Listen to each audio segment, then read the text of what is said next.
Hello, everyone, and welcome to another edition of Mormon Stories Podcast. I'm your host, John DeLynn. It is April 12th, 2022. And now what I want to do is introduce to everyone Mike.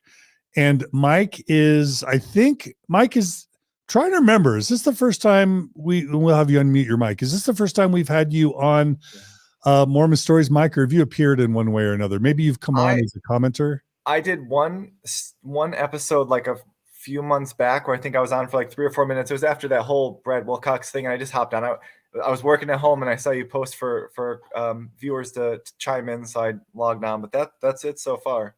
Okay. Well, for those of you who don't know, Mike is the founder and creator of a really important website called LDS Discussions. Is that right, Mike? Yep, that's right. And it's found where? So it's just ldsdiscussions.com. It's a generic name. It's one of those things where I wish I had probably thought of something more unique, but you know, it really was just one of those things where I think all of us have gone through it, where you're trying to piece it together as you go, right? And so, long story short, you know, for me, it was a very similar experience to so many others where you have that moment where you need to know. And so I went out and started looking up stuff and made those mistakes that everyone else makes, right? Like where you give like the info overload to people around you. And I was asked to read some of the replies to the CES letter. So the Fair Mormon one. And then I started taking all these notes and putting them together. And it was like trying to find a way where I could organize it that it made sense to me. And then long story short, I was introduced to some people who had been working on similar things.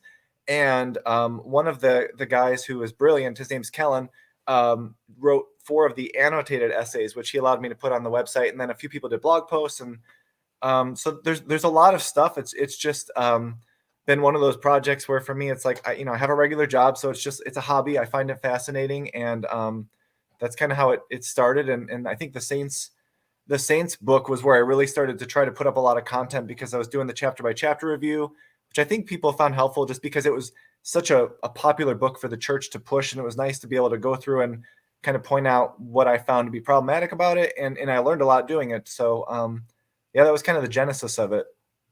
Yeah. And if I had to just kind of add my 2 cents, there are several sources or websites. We'll include all these in the show notes, but that are really, really valuable. The first one that came out was Mormon Think. Yeah. And that's an early attempt at addressing all of the major issues around the truth claims. And then obviously CES letter came out that does an amazing job. We've had Jeremy Runnels on several times. There's another one called Letter to My Wife or Letter for My Wife. Yeah, it's Letter for My Wife, which is really, really powerful, trying to be maybe a little bit more soft or nuanced or sensitive in how it discusses the truth claims. And of course, on mormonstories.org, there's a set of essays, these truth claims essays that Michael Brown wrote. All of those are all trying to do similar things, which is to kind of address the truth claims issues within Mormonism. And so, Mike, LDS Discussions is your attempt, right? And Mike, if you had to summarize maybe how yours is a little bit different than the others, you probably already addressed this, but do you have like a real quick, a couple sentences description of what made you want to do yours when these other ones existed already? I mean, really, so Mormon Think is really good, but it hasn't been updated as much. As far as I know, it hasn't been updated really in a lot of years. And then CS letter and Letter for My Wife, I think, are going to always be like the most effective documents to help people when they're first going through it. And for me, it was more the CES letter has a lot of replies on the website, which I didn't know about at first. So for me, it was more like trying to make sense of the critical positions and how the apologetic positions fit. Because when I first read the CES letter, I made that mistake of info dumping, which I wish I could do over because it is ineffective and it's not fair to the other person. But they had asked me to read the Fair Mormon response. And so you read that and you go, oh, they have a lot of reasonable points against the CES letter.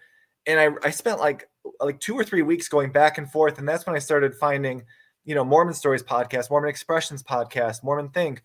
And there's so much out there. So for me, it was really just, how do I make sense of it to me that maybe goes beyond the CES letter without trying to go too deep to the point where, because there's people that you've had on the show that can run circles around me, whether it's, David Bachvoy, Dan Vogel, John Hamer, Brett Metcalf, all these people who were helpful to me when I was trying to figure it out. But it was more, trying to make it maybe like if the CES letter is dipping your toes in the water, maybe this is going kind of diving into the more shallow end of the pool, in a way that makes sense to both answer the critical position, but also constantly going back to what the apologetics are so that people don't think you're only giving one side. And I realize people are going to say that anyways, but I'm hoping that by doing it this way, people can at least acknowledge I'm trying to constantly go back and give what the church's positions are, whether it's the annotated essays, which are literally based off the essays, or the Saints book, which is going off the Saints book in this overview project. Is every page for the most part has a section of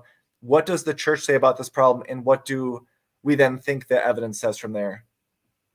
Yeah, we got a comment from Matthew Allen. He writes, I loved the annotated essays on the church's essays. I used them when I was reading them. I love the commentary on the first Saints book.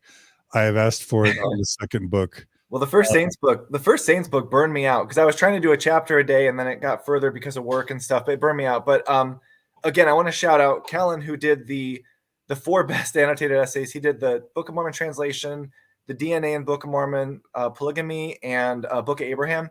And the stuff he was able to put in there, for me, was when I first read his annotated essays, I was encountering stuff I had never come across by looking at CES letter or listening to some of the podcasts. So I think it's great because when you see the church's essay, and then you can immediately see not only what the evidence says about the specifics, but also he was making notes about what the footnotes say. And I think that's important because, in some of these essays, in a footnote might say, for the Book of Abraham, there's a great one where it says something like, I sat down and penned as he translated the hieroglyphics or whatever it was by revelation. And that same footnote also basically says Joseph Smith was a liar.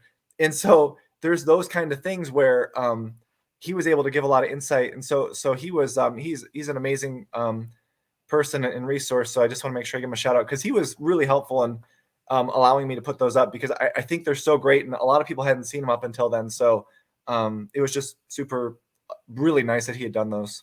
Love it. Okay. So yeah, LDS Discussions, not only is it trying to maybe cover more comprehensive set of topics, it's trying to go a little bit deeper than CES letter does. But it also does these amazing reviews of like the Gospel Topics essays and the book Saints and others. And so Gerardo, as we've been trying to think about really quality content we can provide to Mormon stories, Gerardo, you and I have kind of collaborated on bringing Simon Southerton on. I brought John Larson on to kind of share, to kind of revive his amazing work. We've been trying to bring Sandra Tanner on as much as we can. Mike, I would say part of the reason we're bringing you on is with the idea of doing a series with you where over a period of, let's just say, a year or two, we can do a comprehensive coverage of many of the most important issues that people face. And so maybe that's a good intro to the slide presentation. Is that, Gerardo, do you want to add anything really quick about LDS Discussions before we jump in? I've been chatting with Mike for a couple of years now. While I was at BYU Idaho going through my deconstruction, and I had just recently found Mormon Stories. I found Mormon Think, and then LDS Discussions was huge on my deconstruction phase. It was just a great resource. The annotated essays are amazing. The Saints book, commentary, and all of his content is amazing. So, I mean, I've been waiting for this moment for a while to finally have Mike on Mormon Stories. So yeah, really happy for this. All right. So with that, I think what we're going to do is we're going to launch. So today we're going to be covering an overview of Joseph Smith and treasure digging. It's going to be the first topic, hopefully, of many. And so we're going to be bouncing between these slides and kind of a panel discussion. And so Mike, where do you, and I guess it's worth mentioning that Mike isn't your real name. Yeah, Is that okay to say? yeah, it's fine. Like I said, it's just it's easier to do it this way. I had left one pretty generic comment on, it was actually when I was doing the Saints book, and so I was doing the chapter by chapter book, and I kept getting these paid Facebook ads for their face-to-face event in Nauvoo. And I had left an event. I just left a comment. I think it said something like, I hope the event's more honest than the book. And I shouldn't have done it. It was stupid. But I kept seeing the ad. And this was back when I was really more in that angry phase. And I shouldn't have done it. But a family member saw it and called everybody. And so this is just, I had the second account that I was using beforehand for basically an enter contest. And I just used it. And I said, you know what, screw it. I'll do that. It's just easier because they know where I'm at. But I don't want to put it in their face. So it's just easier for me to do it this way. And hopefully people can understand that, like I said, they know where it's not like I'm hiding where my positions from them because they know how I feel. But at the same time, I don't need to post links to these pages I've done and have to, put that in their face either because, they don't put things in my face. So, it's just more of a easier way to live, I guess. Yeah. And so, Mike, do you want to tell people your Facebook handle, or do you not want to tell people that? I don't even know what it is, but if you could go to, I think facebook.com/LDS Discussion is on there. The name, then okay, LDS. Oh, it's I have to look it up. I don't even know because like I said, it was a thing I used for contests. I don't even know exactly how you spell the last name, and it's fine. Okay, all right. Well, let's go ahead and jump into the presentation if you want, and we'll jump back and forth. Okay, so this part I just wanted to cover really quickly because if we're going to do this in the future, if people listening want to hear more topics, I had been doing the LDS discussion stuff for a while, and to be honest, I hadn't put much up. And I had basically a family member come to me and say, "Do you really believe you can prove the truth claims are not true?" And I said, "I do believe that." So they asked me to put together basically something that encompassed all of it that would prove the truth claims are not true. And for the purpose of these episodes, however many we do, when I say not true, you can't prove the idea of Mormonism not true because that's not really a testable claim. I'm talking about the testable truth claims the church makes. I believe you can prove are not true through this research. So I just want to make that clear because I know sometimes there's an argument like you can't prove the church is true or not true. I'm speaking more to truth claims because to me it's like saying, you can't prove a house is good because the outside, you can see the siding and all that. But I'm saying when you look at the truth claims, which to me are the building blocks, that's all I mean. So that's what started the project. That's what kind of got it going. And I first envisioned like 8 to 10 topics, kind of like you would see with the CS letter. And the crazy thing was every time I got going, it was like I would come across something else and go, I got to add that. And, it just kept adding and adding and adding, and eventually got to it's 39 pages. There are some more I wanted to do, but I just got burned out on it. And really the intent of the whole thing, because I was asked by a family member, was to put it together in a way that made sense from start to finish. So they're not really meant to be, a bunch of separate pages, and really to avoid anything that I felt like I couldn't personally defend as using as a source. And so we know sometimes that critics will use sources and apologists will say, this is crap because we can tell it's a third-hand account from 80 years, whatever the case might be. And on the flip side, with the church's own materials, they might use sources that I would say they're so speculative or distant that you can't use them. And so I tried really hard not to use overly speculative accounts, tried to avoid the salacious ones unless you could perfectly or at least very solidly back them up. And by doing that, I'm hoping that even if you read it and you are a believer, you might say, I don't agree with you, but at least you're not willfully dishonest, because I really feel like I tried hard not only to avoid those issues, but to also give the apologetic on every page to give the church's position so that somebody can understand that I'm covering what I think the evidence says, what the church's response would be, and then what I think we can make from that. So, the next slide on that. Yeah. And I just want to say, I really love that idea that you're working hard to be credible, to be fair, and to be sensitive to truth and not to create your own straw man, right? Like, yeah. And to be fair, I'm sure there are going to be areas in 39 pages where you're going to say like, you shouldn't have said it that way, or you're framing it wrong. And I get that because I was doing them. I don't have a proofreader or anything, but I really tried. So like, a good example would be, people will often say Joseph Smith, practiced abortions in Nauvoo. And to me, I look at that and I'm like, there is not enough evidence for me to even go down that road. So I'm not even touching it. And it's not that I'm saying 100% it didn't happen or it did happen. I'm just saying, for me, that's just too speculative. And you could give countless examples. That's just one where people will constantly say, like, why don't you cover the abortions? I'm like, because there's not enough to go with. And the one thing I learned early on I was just accepting everything I found as like, okay, once I got to that point when you read the CS letter, and then you take that step back and you're like, you know what, if I'm going to accuse, or if I'm going to point out when the church is using a source that's really not good, then I don't want to do it myself. And so that was really where that came down, was just trying to make sure that, like I said, if you read it as a believer, you might not agree. It might still make you uncomfortable, but at least, you know, you won't say you're intentionally using bad sources. I really tried to avoid that where I could, you know, everywhere. Yeah. Well, that's good. And that way we're not being dishonest. That way people can trust what we're saying, and then they can kind of make their own decisions. And that's what Mormon Stories is about. It's literally about informed consent.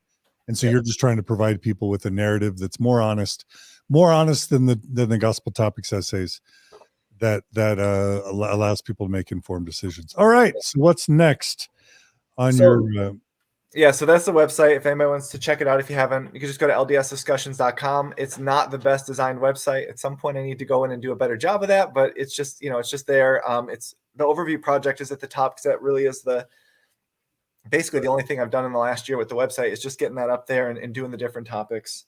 Okay. And, you know, when I was doing the project, the best way I thought of this, and it might sound cheesy, but it's like, I was a convert to the church. I joined in college. I took the discussions in high school. I went through high school. And I feel like when you're given the presentation on the church, you're given like a box. Like, so a picture, you get buy a puzzle at the store. They've got the picture on the front of what it looks like. And you open it up, you're putting it together, and you're having someone tell you what the history is. You're popping it together. And whenever I came across things, right, it made me uncomfortable. Like, polygamy always bothered me. As dumb as it sounds, I started dating my wife in high school. And when you go out with like groups of friends separate, and like say my now wife went with a group that had a bunch of guys, and, you know, I saw, you know, they're off chatting, I would get jealous. And on the flip side, same thing. And so polygamy bothered me, because I always thought, like, how could a loving God do that? But at the same time, you just kind of push it off to the side, you know, because you don't want to let that lead you down that path. So you mash those pieces together of the puzzle, because you're like, you know what, I don't think this fits right. They're telling me this is where it goes. You push it down, and it doesn't quite fit right, but you just keep going with it. And so for that, you keep telling yourself, look, the puzzle makes sense once you look at it. Just put the pieces together. Don't worry about it. Then go to the next slide. And so for me, when I had that moment where I had to know, it's like you go back to that table, and you just take the puzzle all apart. You put all the pieces, you scatter them on the table, and you throw the box away. So now you still have all the pieces, but you don't have the picture that it's supposed to look like when you're done doing it. And so now you're not worried about jamming the pieces together. You're only worried about making sure they fit the way they're supposed to. And go to the next one. And so this is really, for me, when I started to study it, and I'm talking about months after I started, because of course those first 2 months are always kind of rocky when you're doing it. And I would say this really took about a year to feel comfortable with.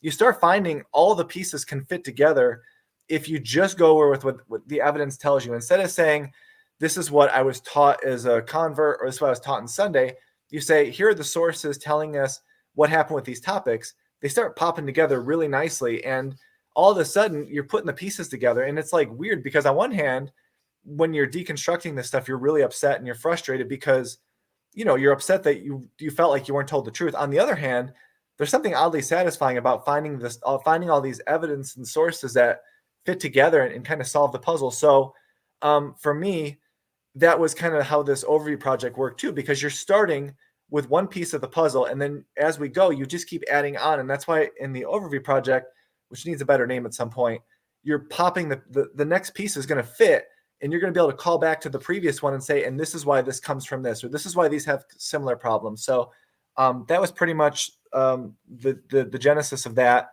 And I don't know if anyone has any comments on that before we move on. No, I think it's great. And I just want to make sure listeners and viewers know that this is we want this to be a bi-directional conversation. So if there are historians out there, or amateur historians, that want to tell us we got something wrong, Mike, I'm sure that you would invite that feedback. You'll probably edit your essays or your website pages accordingly.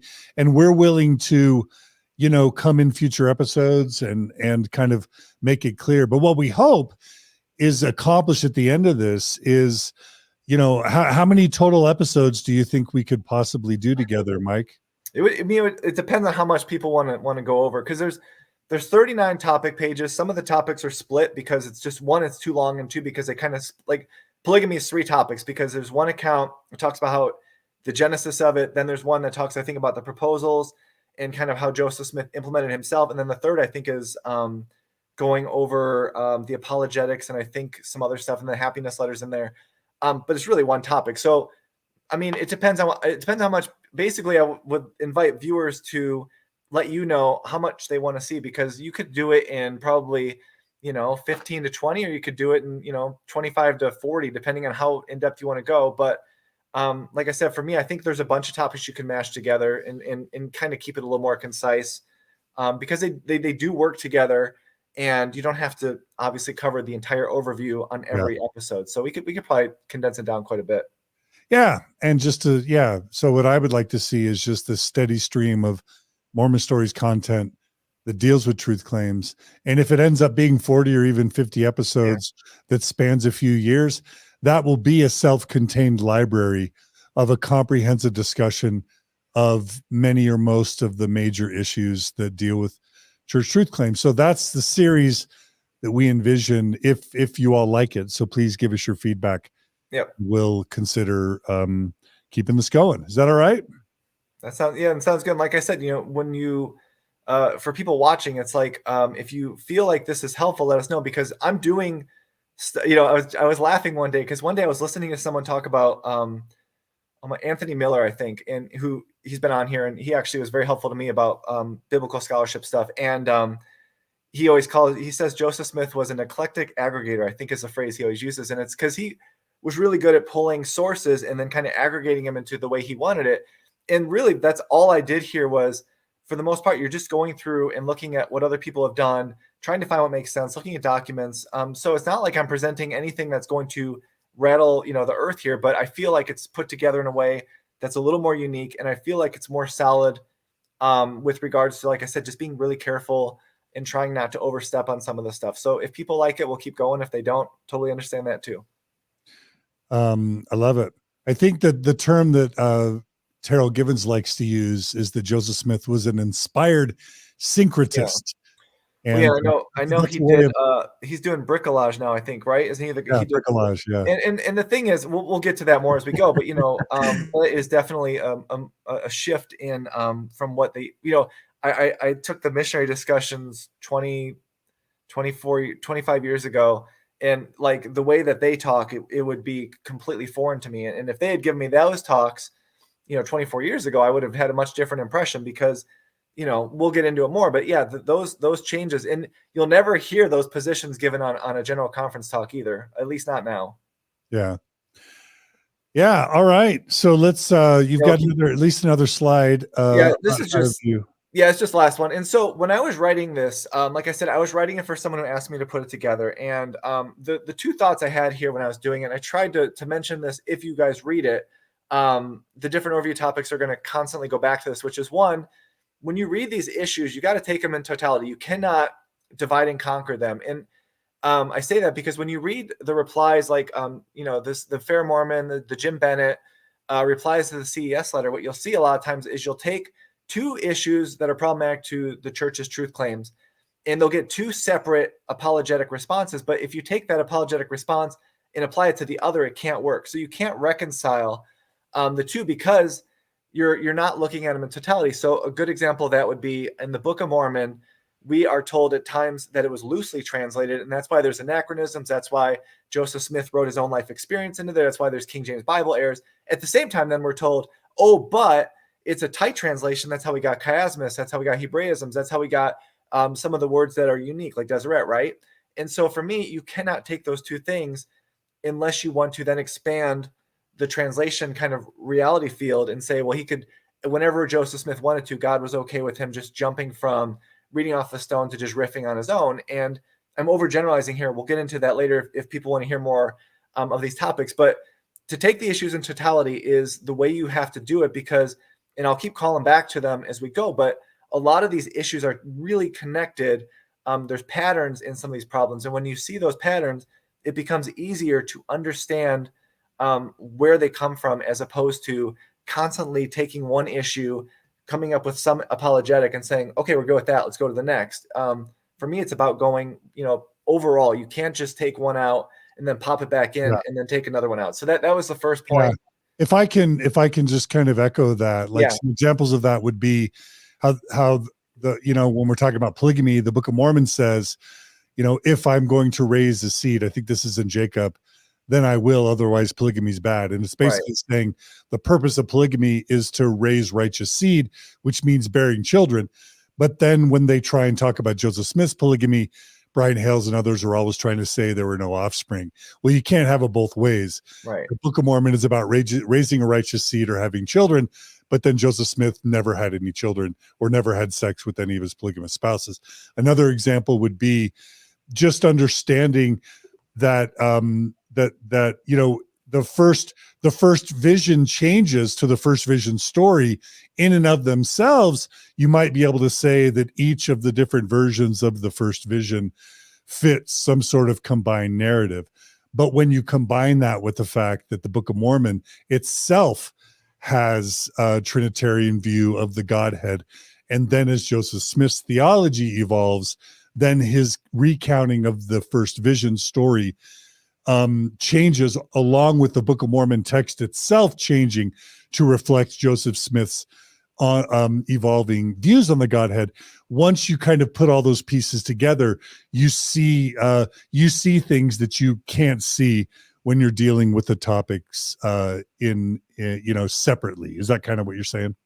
Yeah, I mean, it is. And the thing is, when you go through these topics, I'll try to point to them. I think with treasure digging, you won't see as much of that because it's kind of a little bit away from, the main Mormon topics you see. But that's the whole thing, is trying to say to them, if you're going to use that apologetic here, then how do you then take that same apologetic and apply it to here? Because if you take it to both topics, it's irreconcilable because they can't work in tight versus loose, whether skin means skin in the Book of Mormon, or, we could go about polygamy, how words are used in polygamy, and then they're said, oh no, it didn't mean that, but it means that, because, again, I'm going off the top of my head. I think we'll get into this, but I think there are apologetics for the peepstone and the hat and the treasure digging, right, that are problematic once you realize that Joseph Smith carried the peepstone and the hat into his translation of the Book of Mormon. Yeah, absolutely. Jen wants to jump in here. Hey, Jen. Hey, I was just going to say, as I was starting my faith crisis, that's kind of, I believe, how all of them start. Like, you find one thing, and at least for me, I found one thing and I would be like, okay, I'll put it on the shelf or whatever, that phrase, put it on the shelf. And then you read another thing and you're like, okay, I can just leave that here, it'll all be worked out in heaven, that saying too. And then you find another thing, and then another thing, and then another thing. And you're starting to like bundle them in like little groups. And then you can't look past them anymore because they're just so big. And I think that's kind of what your website does, kind of helps you have the bundle already there. So yeah. Well said, Jen. Thank you. Yeah, that's great. Okay.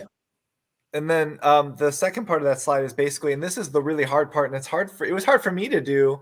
And I had really stopped believing in the church before I started the deep dive into research because of, like I said, polygamy bothered me. And then going through the temple was, for me, just horrific. It still took me years to get to this point.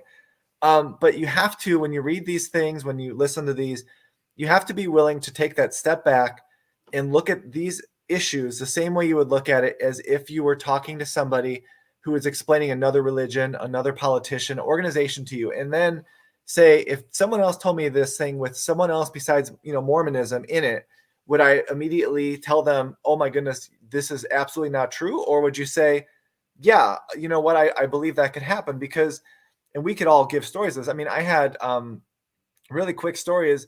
I was talking with some believing members, and I don't want to get into politics, but it was an issue in 2020 when Elizabeth Warren was running for president, and she, in her book, had written that when she got pregnant, she got fired because she was pregnant. They fired her because at the time the law allowed it. and they had found an interview with her that was before the book was written. And in the interview, she had said that after she had gotten pregnant, she quit so that she could spend more time with her kids. So in the earlier interview, she did not say she was fired. She said she voluntarily quit so she could spend time with her kids. And again, that part's not important because I don't want to get into politics. But I was talking with some believing members, and they were like, oh, she absolutely lied. And so I immediately thought of the first vision, and I said, yeah, if you have a story and then there's an earlier version that totally undercuts the grand importance of the second one, then that's not true. And they said, oh, yeah, absolutely. And I had posted it on Twitter, and I had gotten a lot of comments that would also be reflective of how we function, our brains function. And a lot of the replies were, she may not have told the story quite right, but the feelings behind it are good. Or I know she wasn't lying in the first one. I think that you're just trying to make too much of it, all that stuff. And so then I said, so if you were to recreate the story and add that element in, which is then going to launch your political career to give you more credibility, you would say that that's not true. And one of them turned around and he kind of laughed and he goes, you used to be able to get away with that, but with Google now, you can't get away with that anymore. Now, if I had said that's the exact same thing that Joseph Smith did with the first vision of the priesthood restoration, I would have been out on the street. And we all work that way. I'm not just picking on members of the Mormon Church, but you have to be able to look at this evidence as if it's kind of like foreign to you. It's not, if it's not the Mormon Church. And then if you can't say this makes sense, or I think this is still true, then you have to make that question of what does that mean and what do I do with it? But at least at first, you have to be willing to evaluate it as if it's not your predetermined beliefs. You have to, let go of the rod, so to speak, and then assess it. And then if it's true, you could go right back to where you were. And if it's not true, you deserve to know that too. I love it.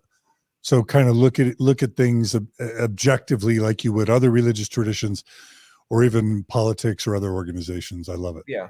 And that's what we're trying to do here, is to be even though it's obvious we all have our own positions, we're going to do our best to be as objective as possible as we analyze this and just look at the evidence. Gerardo. I just want to comment really quick about this point that Mike is making, because I think it's really important. And you'll find apologists usually use this kind of logic, fault logic, on their apologetic arguments. Yesterday, I was reading just this reply to a comment from the Joseph Smith Foundation. And they say, well, Joseph Smith said this about how he translated the Book of Mormon with the Urim and Thummim. So if we believe that Joseph is a prophet of God, because we already have a testimony of that, then we must take him at his word. And we need to like recognize that he can't be lying. And that's how kind of like they defend their point. And I think what Mike is saying, it's really, really important that we evaluate our own beliefs, like from an outsider perspective, if what we're really trying to find is the truth, right? Yeah, like, if we care about the truth. Yeah, right. I love it. All right. Well, I love it. And so, and I do want to apologize to everyone. We're already 41 minutes in.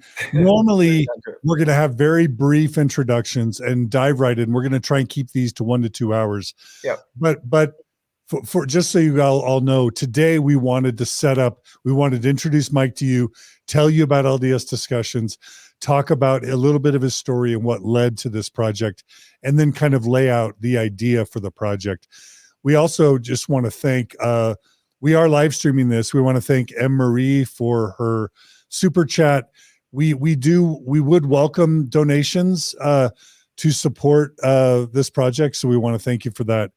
And invite you guys all, if you really value this sort of content, we appreciate your support through super chats or however you want to support Mormon Stories.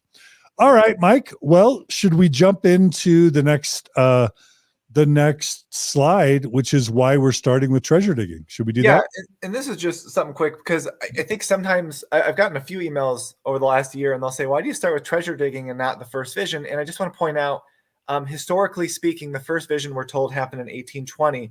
But from a historical background, if it happened, what Joseph Smith details is 1824, and he never tells anyone about it until 1832 when he writes it down. Even then, no one really knows about it. So for me, treasure digging is where this starts. And the reason it starts there is because treasure digging directly impacts the gold plate story, the translation of the Book of Mormon. It's in the text of the Book of Mormon itself. And so for me, when I talked earlier about the puzzle, this is the first puzzle piece that everything else is going to start from, because without treasure digging, you cannot get to the other stuff. It also helps us to understand where Joseph Smith's worldview was before the Book of Mormon, dictation begins. And it also impacts aspects of the church today that we don't think about when you're there, because it seems so normal to us. But this has implications all the way to today. So that's why I wanted to start with this topic as opposed to jumping into the first vision.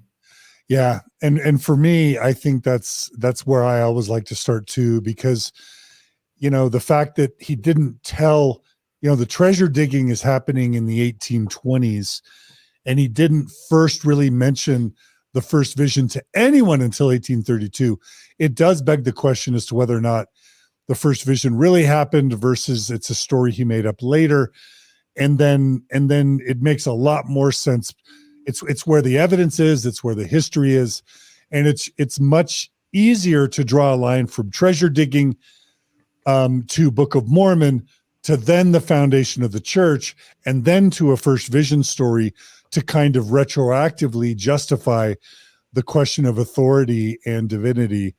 It really does start, for all those reasons, it really does start with treasure digging. Yeah, you can't get anywhere. You can't get to, that's the whole thing. You cannot get from there to the Book of Mormon without it. And so it might seem somewhat boring in the sense of we're not going to be talking about the Book of Mormon today, even though we may do some a little bit of foreshadowing, but for the most part, this is something that happened before the plates were. They might have been conceived during this time, but obviously he wouldn't claim to have them until after this.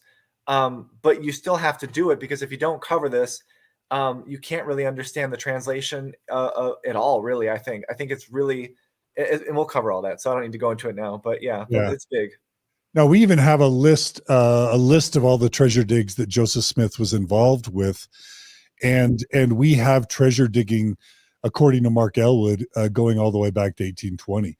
So you could argue that Joseph Smith's treasure digging predates his first vision account, even if you believe that a first vision happened.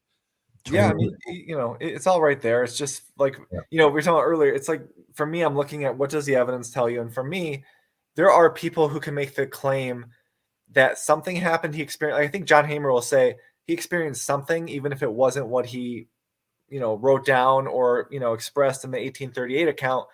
But even if you have that, it's not going to be the correlated version of the first vision. So whatever we want to talk about with the first vision is not going to be as the church narrative is. And so for me, I don't think it's the first thing you want to cover, because we'll get to it if we get, if people want to hear more. In the first vision overview, I kind of lay out why the first vision is in a lot of ways kind of retrofitting back into the history, and I can show why. And so for me, treasure digging, we have a lot of accounts like Mark's list of digs. Those have specific dates that we can actually point to. We know those happened. And so I think that's why you have to start there. Yeah. Were you going to say something, Gerardo?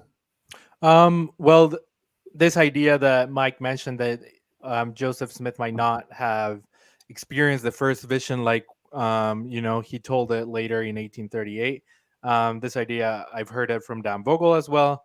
And Dan Vogal also, I mean, I respect Dan Vogal so much. He knows the documents like the palm of his hand. And so, but I just wanted to mention, he also believes like if something happened, it would have happened around 1824 and 1825.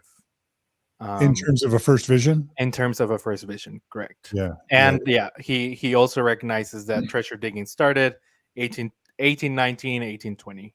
Yeah. And I'll just say again, this is kind of spoiler alert, but this really does frame things, that the entire Book of Mormon story, you cannot understand the Book of Mormon emergence without understanding treasure digging, because what we're going to talk about is this idea of buried treasure with the spirit guarding it. And that's treasure digging. Yeah. It's buried treasure with the spirit guarding it. Yeah. And the fact that the stone in the hat starts with the treasure digging, goes into the Mormon creation, and treasure digging is where Joseph Smith gets his reputation as someone with special powers. And that's what allows him to claim that he found golden plates with an angel.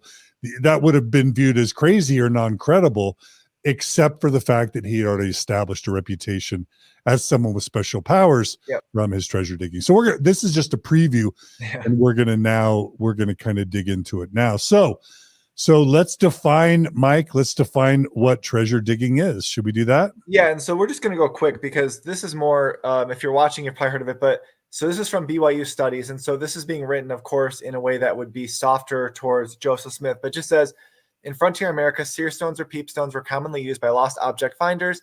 People engage in the widespread practice of lost treasure digging, and sometimes by people seeking to uncover the kind of truths we might call a private or police detective for today.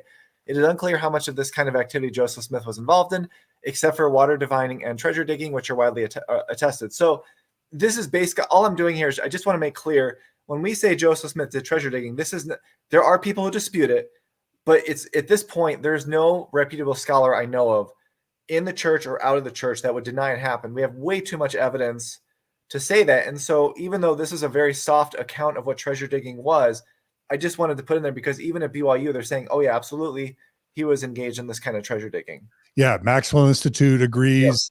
The Joseph Smith Papers Project agrees, and the Mormon Church's own Gospel Topics essays, they all agree. So believers who are watching and listening, there's nothing we're going to be saying here that the church fundamentally disagrees with. Right. Yeah, that's a great point. Okay, let's go to the next slide. So the next one, this is a little bit different take on it. This is Benjamin Franklin, who we all know. And I just want to point out, this is the thing about treasure digging is that it was common enough that people were aware of it. So when the church says it was a common practice, they're not lying. It was common enough that people looked at it. It's just, this is what Benjamin Franklin thought. And I think this is a fair way to think of what educated people thought. So this is just, by the way, this quote, as I understand it, comes from the early 1700s. This isn't even late. It's not even a late 1700s quote. This is what Benjamin Franklin is writing in whatever periodical he wrote for. And let's just say the 1720s or 1730s is kind of where I date this quote. Yeah. So this is a good quote. So it and says, Mike, don't rush reading of it because there's listeners that's true. Will want you to take your time to read it. Okay. Okay. There are among us great number of honest artificers and laboring people who, fed with a vain hope of growing suddenly rich, neglect their business almost to the ruining of themselves and families, and voluntarily endure abundance of fatigue and a fruitless search after imaginary hidden treasure. At length a mighty hole is dug and perhaps several cartloads of earth thrown out, but alas, no keg or iron pot is found, no seaman's chest crammed with Spanish pistols or weighty pieces of 8. Then they conclude that through some mistake in the procedure, some rash word spoke, or some rule of art neglected, the guardian spirit had power to sink it deeper into the earth and convey it out of their reach. And just to be clear, this when you look at that quote, every element of that is in Joseph Smith's history. So even when Benjamin Franklin says that they do this to the ruining of themselves and families, and I don't really touch on it so much in the overview, but on one of their treasure digs, they lose the farm while they're out treasure digging. And so what he's saying before Joseph Smith's time is literally every element of that is in this treasure digging. And that's why I think when we see apologists will frame this as, well, it was part of the milieu of the time, and it was common. It's like it was, but a lot of things today are common that really can hurt people's lives. So to say it's common does not at all mean it was good or that it was helpful to anyone, even to themselves. And I think that's important to note. Yeah, we can think about today, what are some of the most common scams? Let's just say a Ponzi scheme or a pyramid scheme or other types of fraud. Let's just say, counterfeiting or there's a ton of cryptocurrency schemes. Netflix is launching tons of new shows, about Silicon Valley schemes and just like a lot of con women and con men who are, and the thing is, we could touch on this real quick now, but you always hear presentism, right? So they'll say, you can't talk about the things that happened in the early church because we didn't live through it. So it's presentism for us to project our feelings onto it. But the difference is when you could show that Benjamin Franklin and was giving an explanation of what this was, that's not presentism. He actually was before Joseph Smith. So you can evaluate what they were doing based on what other people at the time were doing. And to your point, this is nothing new, and it's still here today. I mean, I can tell you, part of what I do for work, I am in different groups, and in some of those groups, I've seen people get killed because they're trying to, I try to explain without doing too much, but they'll sign up for these classes. People will give classes on how you can get rich quick by doing certain things online, and they'll sign up for it. And I'm always thinking, like, why are you doing this? It's so expensive. And then they do it, and then they put the money in towards these projects of what you're supposed to do, whether it's, day trading cryptocurrency or some of it's, making products online, and they ruin themselves because they lose money they don't have. And so this is nothing new, and it's nothing old. It's just, we have to put it in proper context to understand that with treasure digging, it is nothing different than a scam you would see today. And so to claim presentism, I think would then say, well, then you can't comment on what people might do today. Like you said, whether it's a Ponzi scheme or an MLM or something where well-intentioned people are taking advantage of people who don't know better, whether they mean to hurt them or whether they think they can help them, it doesn't matter. Those things still exist today. And so that's all I wanted to point out there. Yep. It was a known scam, well-known scam. Treasure digging was a disreputable, illegal, well-known scam 100 years before Joseph Smith started practicing it. Yeah. Oh, and so probably just like today, Ponzi schemes and pyramid schemes would be illegal at that time. Pretending to find lost objects, like peeping and treasure seeking was illegal as well. Yeah, that's the thing. Like, so people will say, like, there's the church put out some videos that are kind of animated. They're called like the Now You Know series, and I haven't watched in a while, but I watched it, and it says basically it's trying to say this was really common in his day, so we really shouldn't worry about it. And my thought is, it was common, but it was so common and so well known to be a scam that it was against the law. So they don't point that out, and it's a really important context, in my opinion. If you tell someone it was common in their time, it implies that it was reputable, and it was anything but. And I think that's why the Benjamin Franklin quote is so important, because it really illustrates pretty much every aspect of it that we're going to be talking about today. Yeah, the fact that it was illegal means that it was well-known and common enough for legislatures and governors to take the time to make laws. And it was harmful enough, right? It was harmful enough, pervasive enough, and well-known enough to make legislatures and executive officers make laws to prohibit it. Yep, exactly. All right, let's go ahead and go to the next slide. So the next one is just kind of starting to really kind of go through this real quick. But Joseph Smith, we know, participated in treasure digging. He used what was known by some as a peepstone. He would call it a seer stone. But I wanted to point out Oliver Cowdery also believed in kind of this magical worldview. He had a dowsing rod or divining rod where these were different objects that were used. And the one thing, this was in the annotated essay on our website that Kellen put together, but, we look at the magic mirror in Snow White or the Palantir in Lord of the Rings, and you think, well, those are goofy, fantasy type things, but that's the same process that Joseph Smith would have claimed to have with the seer stone. And the one thing that was kind of funny with the Palantir and the Lord of the Rings is, what is that? Explain what that is. It looks like a crystal ball, and in the Lord of the Rings, oh my gosh, I think it's Pippin, one of them. He wakes up and he holds it, and you could see like the eye of Sauron in it, and the eyes looking at you, and you could see into the ball. It's like a crystal ball, right? Yeah, it's a crystal ball. And so, but in the book, it talks about how people that look at that, the more power you hold, the better you get a vision into the ball. And that's the same thing with treasure digging. This belief was the stronger your ability to be a seer, the more you could see with it, whether it's treasure, whether it's seeing further away. And so, the Lord of the Rings, which obviously was written long after, but I think it's in the Silmarillion, saying that wrong, but written after, but it's the same prospect of these are fantasy, science fiction, magical ideas that were talked about in literature, and yet Joseph Smith was basically adopting these ideas, and not just him, but people in his milieu as well. Yeah, so it's on the level of crystal balls, magic mirrors, Ouija boards, Jupiter talismans. Exactly.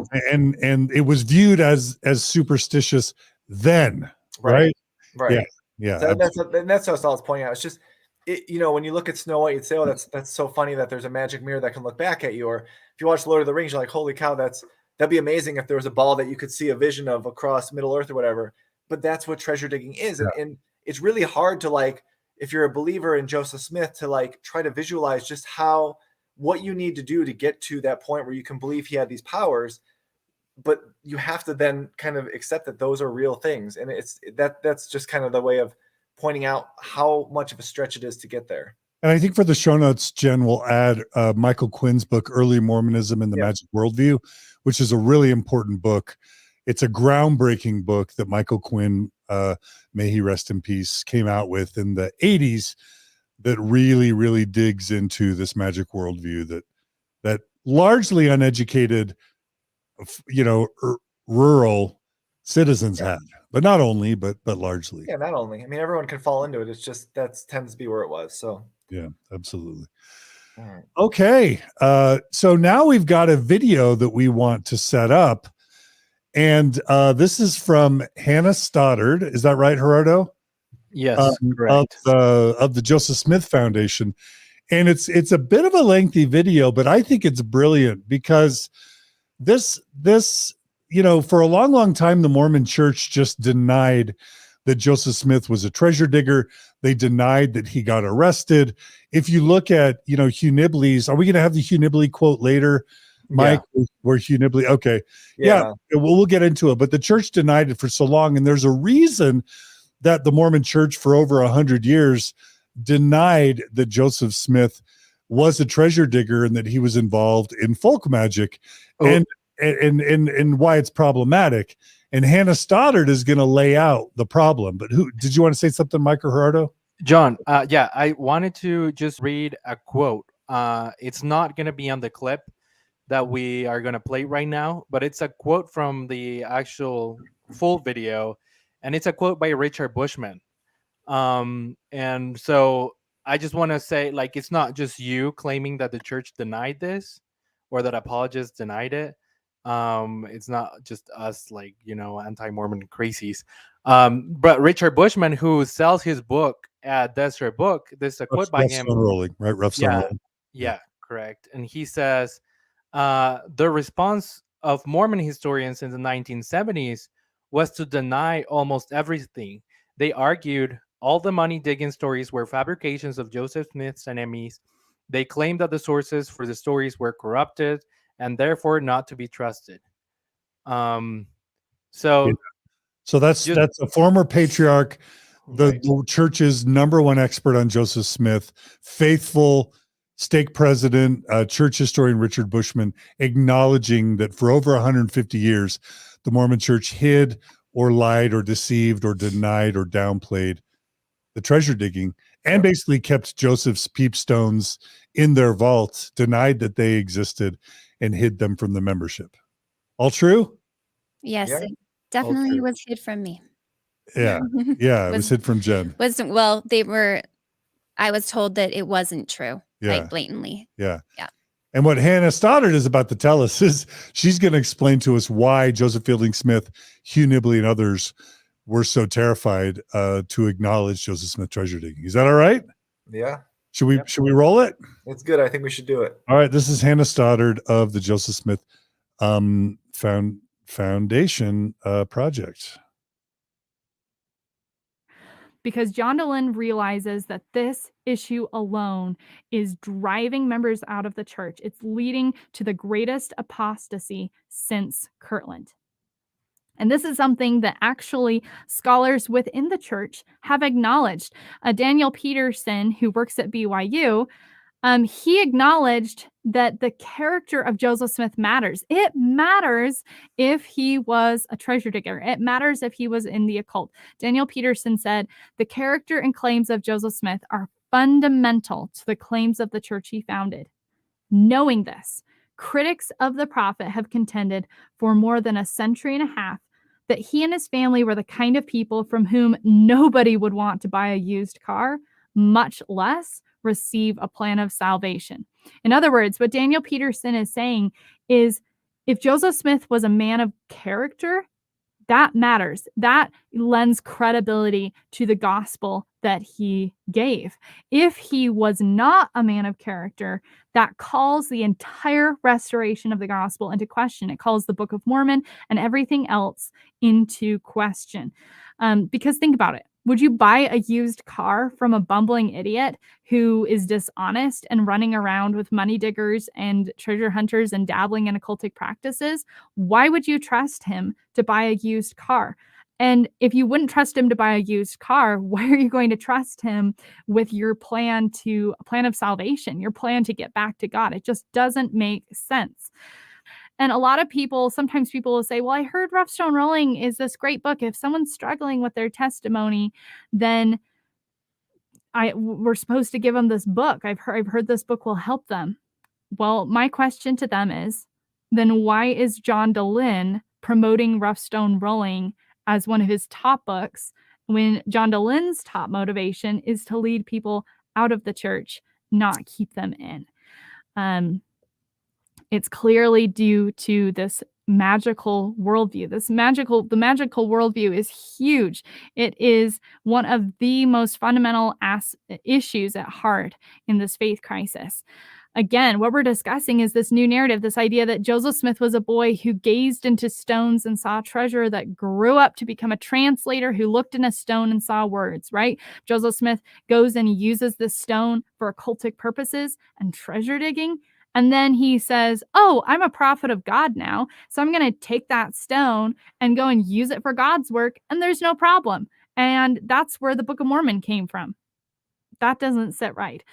Richard Bushman says, it may have taken 4 years after Moroni appeared for Joseph to purge himself of his treasure-seeking greed. So we've got Joseph Smith here with treasure-seeking greed. Joseph never repudiated the stones or denied their power to find treasure. Remnants of the magical culture stayed with him to the end, right? So here's Joseph Smith giving us the temple endowment. Here's Joseph Smith in Liberty Jail, and here's Joseph Smith in Carthage Jail, ready to lay down his life. And here he is with all of these remnants of magical culture and occultism hanging on to him, influencing him, and defining who he is as a prophet of God. This completely changes the way we see the restoration. Because from a Rough Stone Rolling perspective, magic had served its purpose in his life. In a sense, it was a preparatory gospel. So not only is it part of his life, but it's actually supposed to have helped him be a better prophet. It prepared him for the priesthood. It was a preparatory gospel. This is the progressive narrative. And again, the question we need to ask ourselves is, where did this come from? And is it true? Because if it's true, we all need to face the facts and we need to reassess our belief system. Wow, there is so much there, but I got to begin by just kind of defending myself. She kind of comes at me and claims that my goal or our goal on Mormon Stories is to take people out of the church and to weaken people's faith. And I just want to address that directly. I want to thank the commenters that came on in my defense. What I want with Mormon Stories, what I've always wanted, even when I was a semi-believing, active, faithful member for 10 years of Mormon Stories at least, was just informed consent. I believe that people deserve to know the truth about the church they're giving their lives to. And I just want people to be able to know what they're paying 10% of their income to, what they're giving their lives to and supporting. But if people know the truth and they decide to stay in the church, I've got no problem with it. So I take umbrage with her claim that my goal is to lead people out of the church. But other than that, Jen, what'd you think of her logic? I don't know. I don't even know what this Joseph Smith Foundation project. Maybe I need to look into that because she's making a good argument for like us, right? For people who have studied and researched and found these truth claims that were told to us differently or not told to us at all. And she's kind of making the point for us. So I'm a little confused. Yeah. I think the Joseph Smith Foundation is like descendants of Joseph Smith who believe he was, God's prophet. Mm-hmm. And so they're closely affiliated, I think, with Rodney Meldrum and with the Heartland Theory people. Okay. But their approach, kind of like those who deny that Joseph Smith practiced polygamy, Mhm. it's sort of the same argument. If Joseph Smith practiced polygamy, then he couldn't have been a true prophet. So we've got to reinterpret the history to be that Joseph didn't practice polygamy. And it's the same thing. Her argument is, if Joseph Smith was indeed a charlatan and a treasure digger, how could he have then credibly created the Book of Mormon? That would have been too much tomfoolery. So what we have to do is reinterpret the history to make it so he didn't practice treasure digging, and that's the only way he could be a prophet. Okay. Well, let's do that for her. Let's help her out with that. Yeah. All right. Gerardo and Mike, anything else you want to add to what Hannah had to say? You can go Well, first. yeah. Well, I think you did that. That probably was something that we should have mentioned before playing the clip. But basically, yeah, the Joseph Smith Foundation, one of their main claims is that Joseph Smith did not practice treasure digging. But as we know, the church itself today accepts and publishes on their website, on the Joseph Smith Papers Project, that in fact Joseph Smith and his family did practice and were involved in treasure digging. So I just think it's really nice that she makes the argument for us. Well, she really helps us as people who have had issues with this information. She helps our argument, and like, how could Joseph Smith be a true prophet, or how could he use this occult practices to later translate the Book of Mormon? Yeah, it's a great setup. Really quickly, before we bring you on, Mike, I'll just read another comment that makes a lot of sense. There's a viewer who wrote that this denial of Joseph Smith's treasure digging, here it is, Scott Duke. Hey, Scott, great to hear from you. Scott writes, this reminds me of the pushback from within the reorganized LDS Church when they started to come clean about their own history. For a long, long time, the RLDS Church denied that Joseph Smith was a polygamist because it was just too hard to square that with him being a true prophet. And it's out of the same vein. Mike, what did you want to add really quickly to add to? I don't have a whole lot to add. I would just say that, like, when I said earlier that when you're talking about the ovary project I did, the two things were to look at it like a puzzle, because if one piece has a problem and it connects to another, then you're going to have more problems. And I think she's making that case for us. Like, if he was a treasure digger and was deceiving people, that means that using that same method to translate the Book of Mormon is going to have problems. And I think that's why the church tried to downplay it. And then the second part is, when I say you have to look at these things the same way you would another religion, you watch that video and you can see why. Because if you had told Hannah that Warren Jeffs was using a stone in receiving revelation, in modern times, she'd say that's absolute nonsense because that doesn't work. And yet you then have to replace and say, well, Joseph Smith did it. What do you think? And then all of a sudden you're in that really tough spot of either having to say, give special pleading to Joseph Smith, or say, you're right, this doesn't make sense. And so that's really all we need to say, because as we get into it, we're going to make, what she was asking us to kind of show. I think we're going to show that. Yeah. And so thank you, Hannah Stoddard and the Joseph Smith Foundation, for helping us see the truth more clearly. All right. So let's go ahead and go to your next slide. Tell us about the slide, Mike. So this is a picture from Miners Hill, which is one of the treasure digs. And I think Dan Vogal had said his research led them to go to this hill. And when I first heard about Joseph Smith doing treasure digging, my first thought in my head was like when you go to the beach and you got like a metal detector and you're digging these little holes for like coins or bottle caps. These are caves. They're not digging. When you say treasure digging, it's not a one day, couple of hours thing. This is where they're going. They're digging into the sides of caves for weeks, sometimes longer than a month. And you could see how deep it is because someone went inside the hill, took a picture of them on the outside. I mean, this was preserved from one of the treasure digs. So just keep this picture in mind as you hear this, because you want to downplay this into being a very small thing. It was a very big, long operation that kept people, going with digging companies. So just keep this picture in mind as we go. Okay, massive digs. All right, so you've got a timeline here. Yeah, so this timeline is pretty generic, but just to point out again that in 1820 we're told the first vision took place. Historically, I don't believe that, but I'm just putting it in there.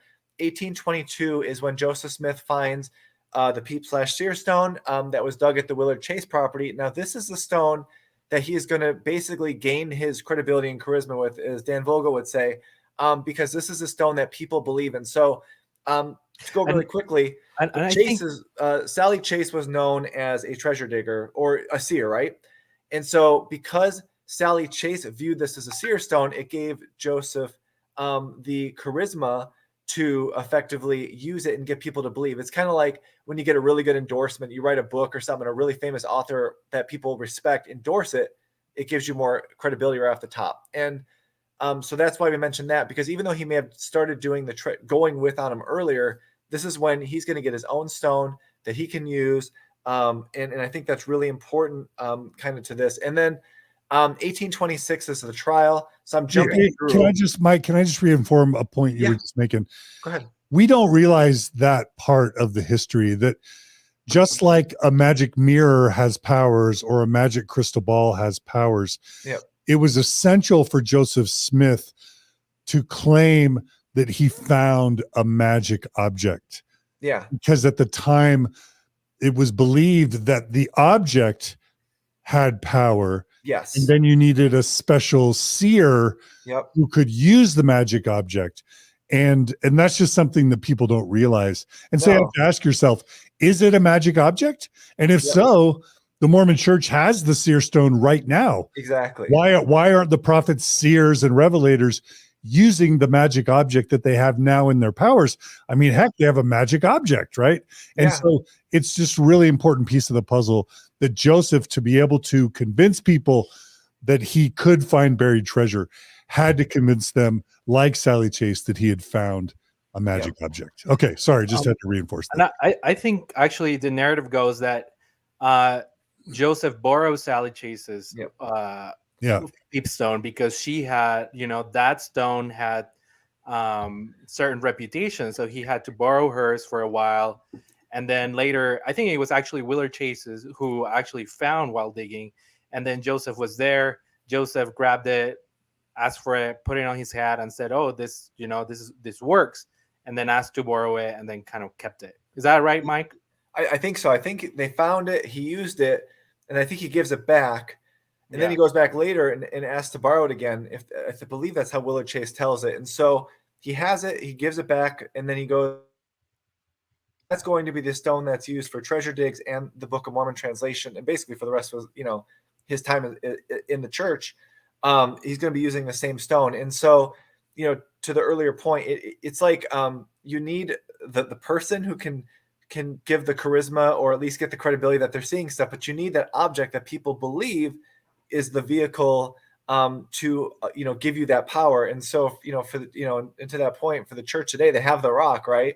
And you would think they would use it, but no one does. And it's because I think we look at it now in 2022, we're like, that's nonsensical. But in the 1820s, and I don't want to go on a tangent too much, but to give a point of how believable this was to certain people. So after the church is formed, Hiram Page has a seer stone, and he's claiming to get revelations off of the same stone, or not off Joseph's stone. He's claiming to get revelations about the church off of his stone. And it's so believable that some of the witnesses to the Book of Mormon believe that Hiram Page is receiving real revelations. And then Joseph Smith has to get a revelation from God saying that Hiram's is from the devil. So to that point, people in this area of around Joseph Smith were primed to believe that this is possible. And so all you need then is someone who can guide those people and channel that belief into their own, whether you want to call it ambitions or power or credibility. And that's what Joseph did. Love it. Okay. So let's go ahead and go back to the timeline now. Yeah. So we'll jump in. So basically I tried to make it somewhat generic just because we don't need to go into we're not intending to go into every dig, but so he's doing these treasure digs for, 4 or 5 years, whatever. The 1826 trial happens. And we'll cover that. And then after that, there's just a little bit of treasure digging. Dan Vogel had kind of cited, and I think Mark also has some that are after. And then in 1827, we have the account that Joseph promises to give up treasure digging to Isaac Hale. And then after that, we're done, except for one potential one that happens in Salem in 1836. So that was just to give a really quick timeline before we dig in. So the heavy period of treasure digging with Joseph Smith is from 1820 to 1827, Yep. with a little bit in the 1830s sprinkled in. Yep. And I think there was some after the restoration of the church. Am I right, Mike? Do you I have know? to look, In I a have to little look at Mark's, because from what I saw, the bulk of it was pretty much done by 1826. There was a little bit after, and then the Salem one isn't. We don't know if it's a traditional treasure dig. It's kind of referred that way, but I know Mark had a more thorough spreadsheet than what I had from Dan Vogel. So So yeah, we're he's- showing it here on the screen. yeah, so he's pretty much got what we had. So by He's 1820, got yeah, something around 1836 in and, Salem. and that's in the slide. So we'll get to that one later. Yeah. So Mark, shout out again to Mark Elwood and his amazing book. What's his book called, Gerardo? It's like Glass Looker, right? Glass Yeah, Looker, the glass yeah. look. What Mark's done, Mark and his amazing partner as well, they've put together 41 different treasure digs that they attribute to Joseph Smith being a part of, and we'll share a link to that as well. But shout out to Mark Elwood. Check out his book. We'll include a link to that book in the show notes.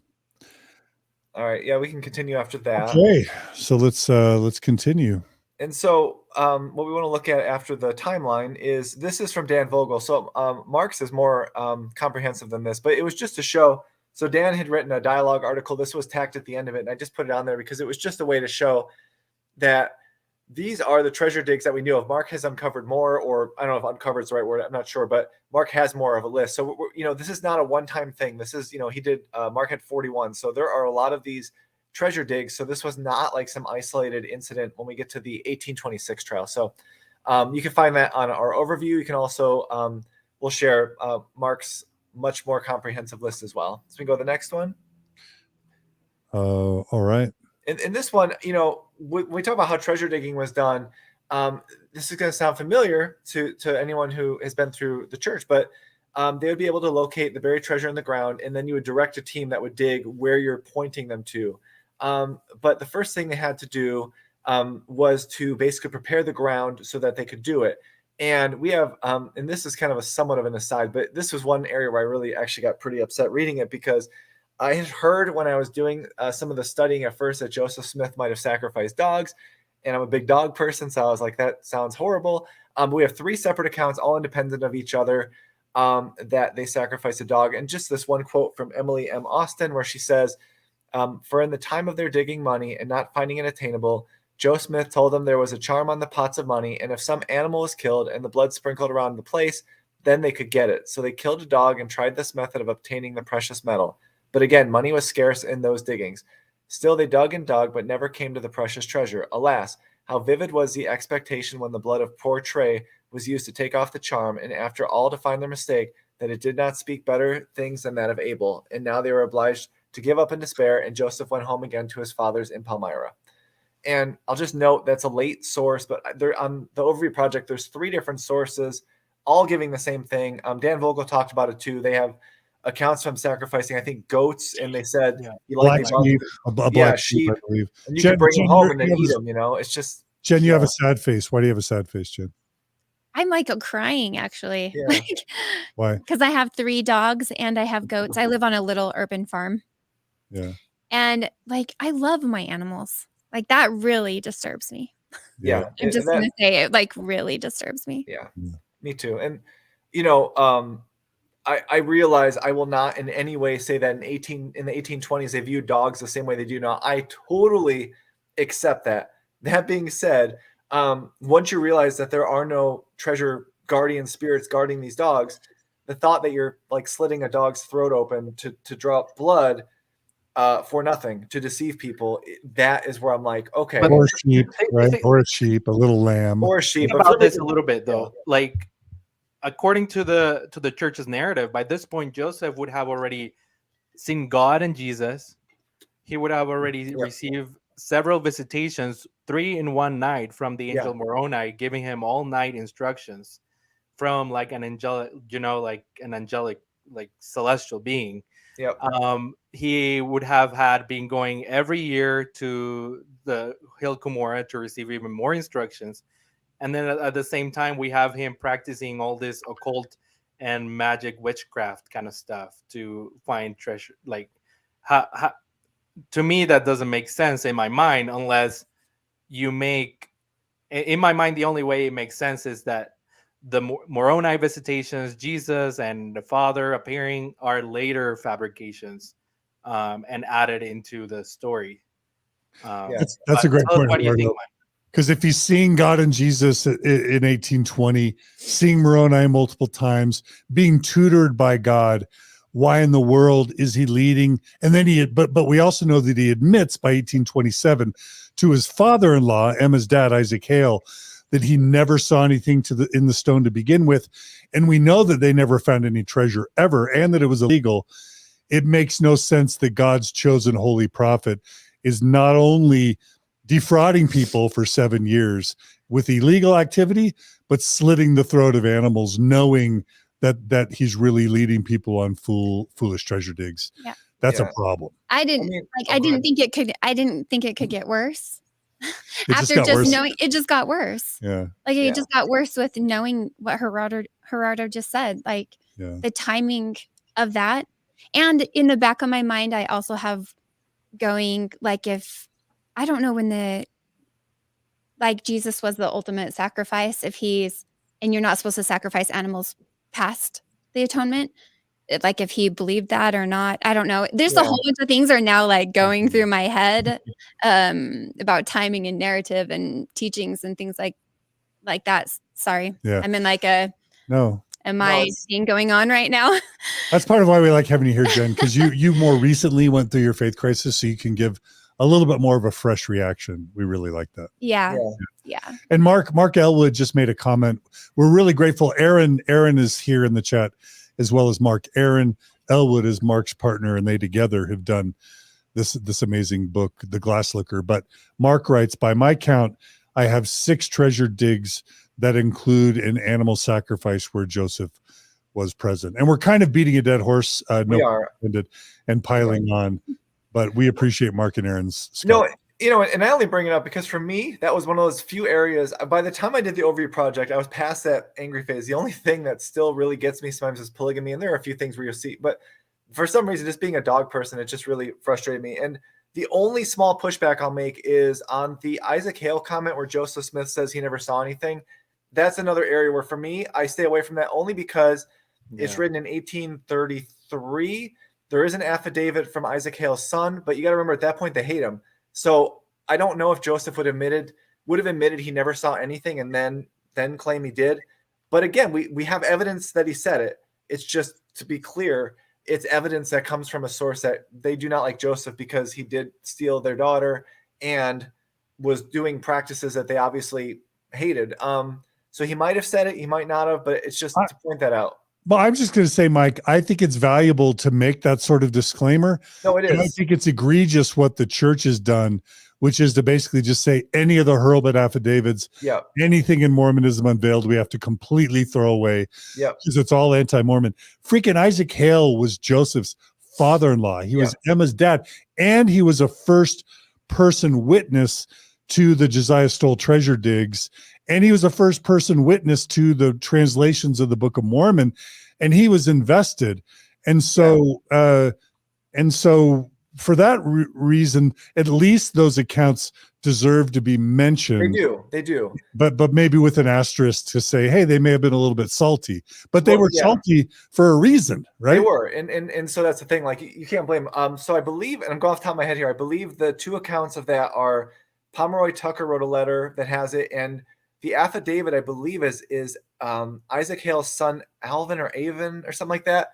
So we have 2 sources. One is from the son, so it's, I guess you could call it a first if he was there or a secondhand witness, but there are 2 sources. It's worth noting because of the fact that there's 2 sources. Even if you think they are antagonistic, you need to note it. And again, the whole point of that encounter is that he is upset with Joseph Smith for taking his daughter and eloping with her. So you could have Joseph really trying to make amends, and in that he may have said that. I just, for me, that's the reason I'm not saying you're wrong. I'm just saying that's one area where I would just give a little bit of pushback, just to clarify that I don't want to run with that as absolute truth. But to your point, you also can't throw it out just because of the fact that Isaac Hale didn't like Joseph. And I think it's not honestly Joseph accepting that he couldn't see anything on his stone it's not necessary. Like, I think everyone would agree that there was never treasure Right. hidden by the Spaniards, and like that would be slippery and guarded by guardian spirits that you would have to kill animals for Right. to retrieve. So And there's also no one disputing that this was known fraudulent and illegal Right. activity. Exactly. Yep. Yeah. 100%. Okay, Alright. so let's move on to the guardian spirits, because guardian spirits, in my view, become Moroni. Yeah, and that's just it. So this is why, again, I talk about how these are puzzle pieces that are going to connect. And so in this one, in the folklore, one of the I think Captain Kidd stories has basically Captain Kidd's going to bury this treasure, I believe, and then he slits the throat of one of the people he's with and tosses them in with the chest. And by doing this, that dead person is now going to guard this treasure, which again makes no sense, because if I'm out with John and John's digging a hole, he puts some treasure and slits my throat and throws me in, the last thing I'm doing is helping John protect treasure. That's beside the point.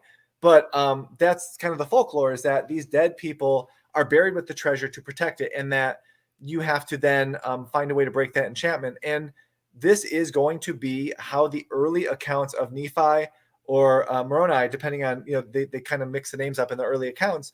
That's how they are presented, as Joseph Smith tells these early visitations, almost as if they're treasure guardians, as opposed to being like these angelic beings that would come down, like we would later hear with, like, say, Peter, James, and John. So this is going to connect directly into the Book of Mormon gold plates story as we go. Yeah, and if I can just kind of just add 2 cents to that, what we haven't really given people the background for that are brand new to this issue is that in New England in the early 1800s, there was this fascination with pirates, with Spanish conquistadors, and like we mentioned earlier, that either these pirates or these Spanish conquistadors or even Native Americans buried super valuable treasure.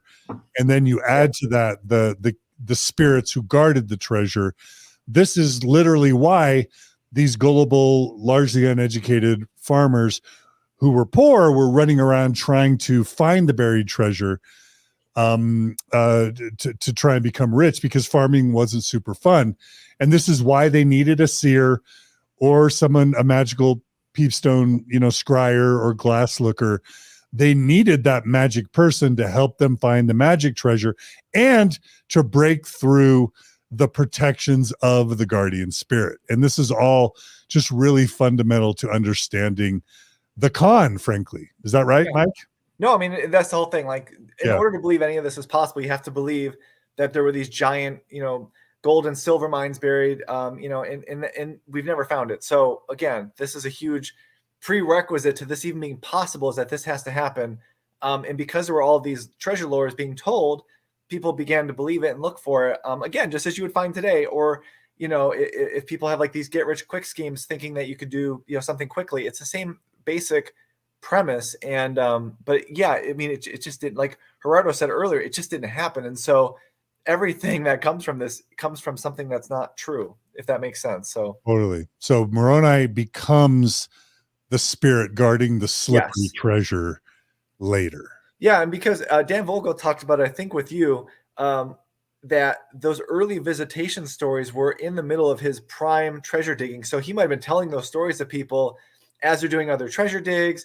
As maybe it's a way to tell stories while you're doing it. Maybe it's a way for him to test out some ideas that he's working on in his head that he could use later. I don't know. That's speculative. But in the early stages of this story about the plates, when you're talking about 1823, they would have been presented as treasure guardians and not as angelic beings that were coming down to tell them about a preservation of ancient records. I think the earliest, or some of the accounts that we have of what happened in 1823, when Joseph starts talking about or first mentions the plates, they don't mention, that it was Moroni or Nephi, or it's just, the guardian spirit or I think the first one angel. Yep. And I think it's really interesting how you can connect how Joseph is learning how to incorporate a lot of these techniques to make people believe that he could find treasure. He gets the idea of the hat and the stone. We know his dad used that. We know Salad Chase used that. The idea of, sacrificing animals and doing all these rituals, drawing a circle on the soil. That comes from, I think, oh my goodness, the name just popped right out of my head. Sorry, but like we know who was kind of like using these techniques that he can later incorporate on his own treasure diggings. Yeah, because he's learning it as a young, teenager or whatever from his dad, because his dad believes it. Then there's Lumen Walters who's out there. I'm trying to think of the other names. So yeah, and that's the thing. Like, in a way, you kind of look at it like an apprentice, right? So he's doing these early digs with his dad. He's learning how to do things, and then he then can take over because he finds out how to get people. And again, this is my speculation a little bit, but he's learning how to get people to believe him. And once he can almost project more power than those he's working with, people are going to go to him, because of course you want to go with the person who's most likely to find it. Right. Love it. All Okay. right. All right. The next one. Let's go. So we got guardian spirits as part of the formula. What's next? And so the methods of treasure digging, this is what I meant when I said that this will sound familiar, because they would go out and Joseph would put his peep/seer stone in the hat, put his face completely in the hat, and then he would claim he could see the location from the stone in the hat. And so we have these two quotes. They're both from 1833. I know they're a little late, but it's William Stafford said, which Joseph Jr. could see by placing a stone of singular appearance in his hat in such a manner to exclude all light, at which time they pretended he could see things within and under the earth. And then there's Joseph Capron, who says this power he pretended to have received through the medium of a stone of peculiar quality. The stone was placed in a hat in such a manner as to exclude all light, except that which emanated from the stone itself. This light of the stone, he pretended, enabled him to see anything he wished. And so this is just to say that when we get into the translation, a couple overview topics from now, this is literally the genesis of how the Book of Mormon translation process is. And while these accounts are late, and obviously you can tell from the quotes that they're not believers in him having a power, the fact that they replicate the translation methods so well, and they were not involved in the Book of Mormon translation, tells you that Joseph Smith was doing the same thing with treasure digging that he's going to do with the Book of Mormon. That's really two quotes, I think, that summarize that really well. So far we've got both treasure digging and the Book of Mormon. We've got treasure digging. We've got a magic object, stone in a hat. Yep. We've got a seer or a scryer or a glass looker. And we've got a guardian spirit guarding the treasure that's slippery. Yep. We've got those four things in both narratives. Is that what you're saying? Yep. Okay. All right. What's so tell us why treasure digging failed. Yeah, and so this is just a few of the reasons, because that's the whole thing. The treasure diggings always fail, so you need to have a reason why they failed, right? And so the different reasons, at least I came across, were: one, the incantations were not said right, the rituals were not followed in the exact way they needed to be, the guardian spirits became too strong and overpowered the seer's ability to see it. Someone made a mistake during the digging process that might have offended the spirits or caused them to dig deeper. And the point is, there's a lot of reasons, but it's always the fault of something that went wrong. It's never the fault of, like, it's not like Joseph Smith would say, oh crap, I mistook that for something else, or any other treasure digger. It's always in something else. And again, I don't want to foreshadow too much, but this is another tactic you see in a lot of the early revelations, when they're saying this will work if your hearts are good, or if you're righteous, or if you follow the word. There's always an out, and so with treasure digging, the seer or the person that's running this has to always have an out that isn't pointed back at him, because it can never be the failure of the person who claims to see it. And so we have all of these different examples of where they point to something going wrong, even though we realize today that at no point is that the reason that they failed. And again, where this tactic reappears in the Book of Mormon narrative is, there's the example of Joseph Smith having to go back to the site for multiple years before he's able to get the treasure. Or there's the Martin Harris losing of the 116 pages, where as soon as Martin Harris loses the 116 pages, Joseph is told that he loses his ability to translate for several months, which, could be that God's taking away his power because of wickedness, even though God foresaw it. Or it very well could be that Joseph needs time to recreate the pages that got lost. And it's part of this long-standing habit of needing some sort of out to buy time, or to explain why all of a sudden the powers as they were presented are no longer working. Is that right? Well, I think the most simplest way to look at it for me is with treasure digging, with him being a prophet and getting revelations, is when he's in control, he can make it work. And the moment he doesn't have control, it doesn't work. And so with treasure digging, you can control up to a certain point, but at a certain point, you have to stop digging because you're not going to find it. And so you see that with revelations too. You can control revelations. You can control, like I could prophesy that I'm going to eat at McDonald's this week, and I can go to McDonald's and do it because I'm in control of that. But if I'm in jail, I can't prophesy I'm going to do, you know what I mean? And so that with 116 pages, that's a great example of where Joseph Smith loses control of the situation. And because of that, he doesn't have answers, because once you lose control, the magic is gone. And so then you have to find a new way to do it. And is a bit of foreshadowing. The 116 pages overview is one of my favorites because I think it's one we don't talk about enough. But yeah, to your point, it's about being in control, because if you can portray that you're in control of a situation, you can make people believe and keep them believing. But with treasure digging, it always has an end, because you can only dig so far. I love it. Jen, you had a comment you wanted to make.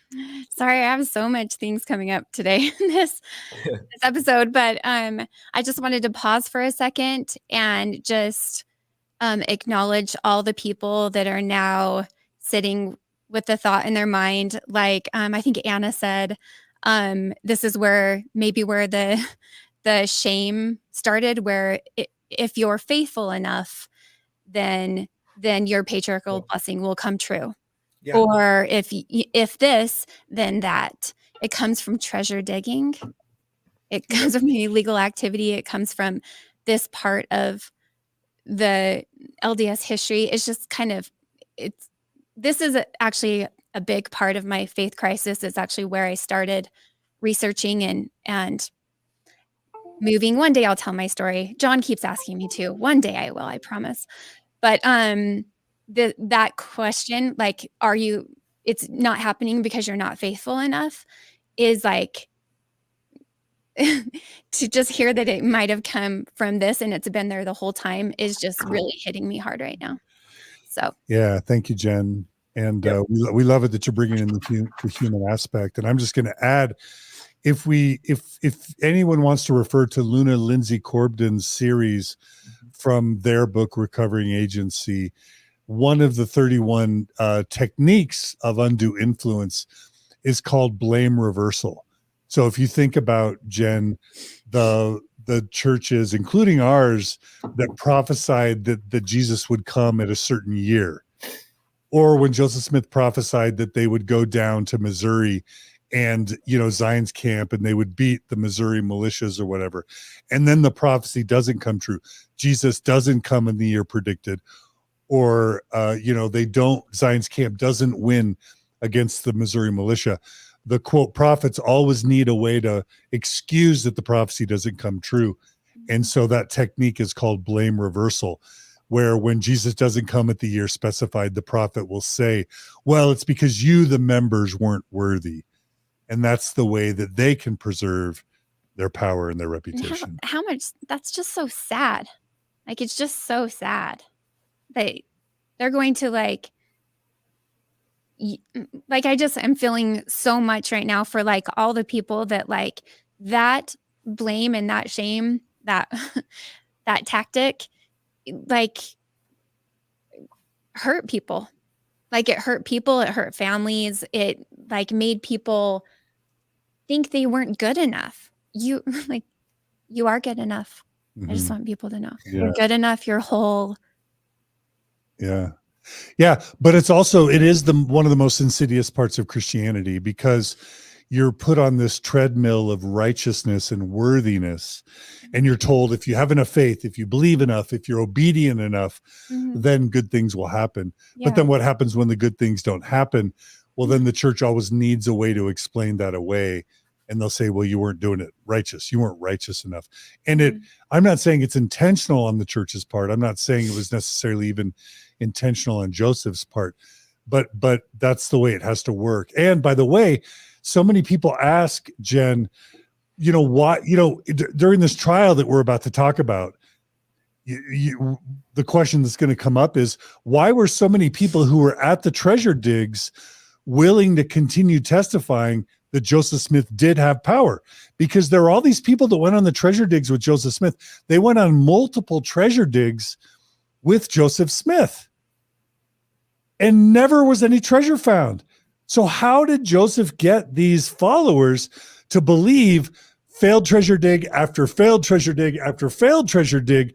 How did they continue believing that Joseph had special powers when every single time they're digging for days, multiple people, sometimes up to 14 diggers, digging. They get to the point where there's supposed to be treasure, and then Joseph's like, oh, the treasure got pulled away. How did they keep believing? And the answer is Joseph would turn it back on the diggers and say, well, you didn't do it quite right. Then all of a sudden they feel guilt. Then all of a sudden they feel shame. Then all of a sudden they feel culpable. And then they don't ever stop to think that maybe Joseph doesn't have the power. Instead, it's like, well, I'm not good enough. I didn't do it right. I'm not worthy enough. And if I could just do it right the next time, we'll finally get the treasure. That's how it works. Yeah, I can see that's how it's worked in a lot of areas now. Yeah, it's hard. It's hard. All right. Gerardo and Mike, do you guys want to add anything, or should we go to the trial? Probably go to the trial. One thing I wanted to add is, like, one of the things about treasure digging that will be continued into Mormonism is you're offloading the requirement of this working onto the people with it. And so with treasure digging, like you said, it might not be that you're going to blame one specific digger, but you might just say, you know what, I can't see it anymore. We must have done something wrong. It might not be like super specific. And I would say in Christianity, there are such varying degrees of that. So, I mean, I've been involved in churches where you just don't feel like at any point you're not good enough. It just feels like they'll tell you, you will be saved just by trying to be a better person. You don't have to get there. And then when you get to like Mormonism, obviously you're at the other end of the spectrum where it is shifting that blame on you. You will get these blessings if you do this. You will be able to fulfill your patriarchal blessing if you obey what we tell you. And so, I think one of the things Joseph Smith was really good at was finding ways to push the responsibility of fulfilling a promise away from him and onto someone else. And that's just really all I'd say on that before we move on. All right. Well, let's move on to the 1826 trial of Joseph Smith. It's a very important trial because it's what ends Joseph Smith's treasure digging career. Yeah, this is ultimately going to be where he kind of hits, the thing with treasure digging is you're constantly kind of flying too close to the sun. And this one, I think, is where he finally realizes, this is not going to work. All right, let's talk about it. So Joseph Smith was digging for Josiah Stowell. Josiah Stowell, by some accounts, came to Joseph because Joseph had a reputation. Remember, when you look at Mark's list, he's digging for a lot of people. Word of mouth among this community is going to spread. Josiah's nephew at one point, because remember, they're digging for weeks, not just a day or two. He realizes what's going on. He files a complaint, and he says, Mr. Stowell is represented as being not a very bright man, but he had saved considerable money for those times, and Joe Smith managed to get and spend most of it. And as John said earlier, this is fascinating because this trial gives us a glimpse into how people can continue to believe, and sometimes even stronger when things fail. And so we have Josiah's nephew realizing this is absolutely my uncle's being taken advantage of. So he tries to stop it. But the person being taken advantage of still believes that it's absolutely happening. And so this is a really important trial, as to John said, not just because of what happens, but because it gives us more insight into why people do continue to believe, even when they're in the middle of something that tells you that there should be some red flags going off. Yeah, I think we've all had loved ones who believed in sort of superstitious or unhealthy or non-science-based things. And I think it's important to note that whether it's Josiah Stowell's family members or others, or Lucy Harris, right? Yep. There were people surrounding a lot of these gullible, superstitious followers who were saying this is all a problem. Yeah. And it's important to have them as witnesses. So how does that apply to the trial? So we'll go to the next slide because I think the next one has some quotes. And so we have Jonathan Thompson, who says he reported digging with the seer in pursuit of a chest of money. This person says that he struck his spade upon probably the chest, but on account of enchantment, the trunk kept settling away from under them while digging. Josiah Stowell himself described a dig in which money moved down beyond their reach. And so this is showing that the people that were involved in these treasure digging hunts believe that they're a part of it. He believed he struck the spade of the treasure chest that Joseph had described, and maybe he hit a rock, maybe he hit clay, but because he believed what Joseph was telling him, he envisioned himself hitting a treasure chest. And Josiah Stoll, we'll get to in a few slides, but same process. And so this is why this trial to me is so damning, because it shows how Joseph Smith has the ability to get people to believe what he's seeing, that they're a part of it, and so that's going to be important as we continue on as well. And that Hugh Nibley quote's really important. Yeah, so this Hugh Nibley quote at the end is important because he said, "If this court record is authentic, it is the most damning evidence in existence against Joseph Smith, and that it would be the most devastating blow to Smith ever delivered," which is close to what Hannah Stoddard said as well. And that's what Joseph Fielding Smith, prophet, seer, and revelator, believed as well. He denied that Joseph Smith used a seer stone in the hat. And Right. again, Hugh Nibley denied that this trial ever took place. Right.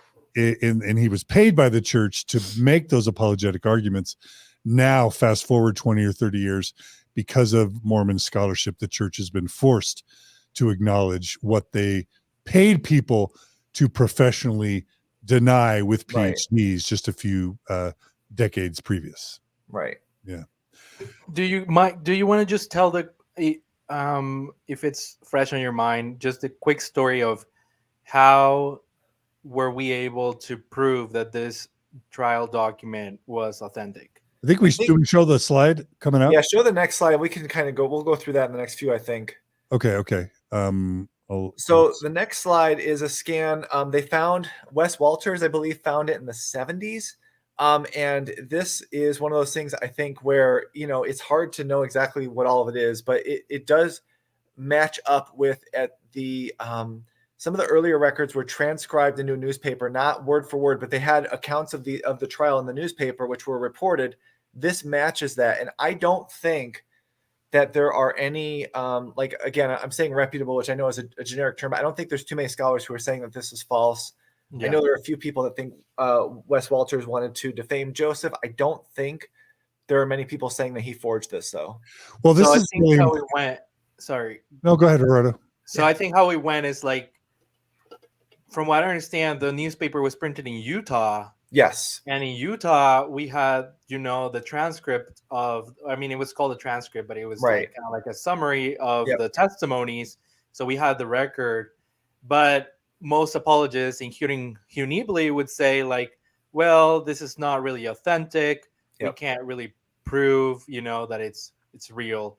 But then we have this Christian pastor who goes to wherever this record would have been, and he finds it on the courthouse, on their archives, and then the information there matches identically, the information on the transcript that we already had, and that's how they were able to prove that the court record was authentic.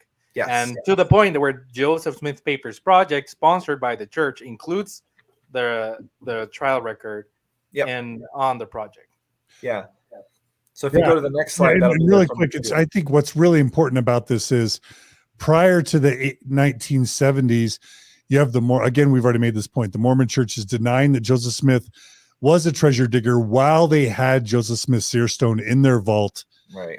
You've got Joseph Fielding Smith ripping pages out of journals to hide the church's true history. They're paying a PhD level apologist at BYU to shoot down and deny all of these things. And it takes a Christian minister, historian, pastor to go dig up the true court records to prove that this stuff happened. Yep. And then even when Wesley Walters presents it, an army of BYU apologists in the 60s and 70s or whatever are actively denying that the record's credible.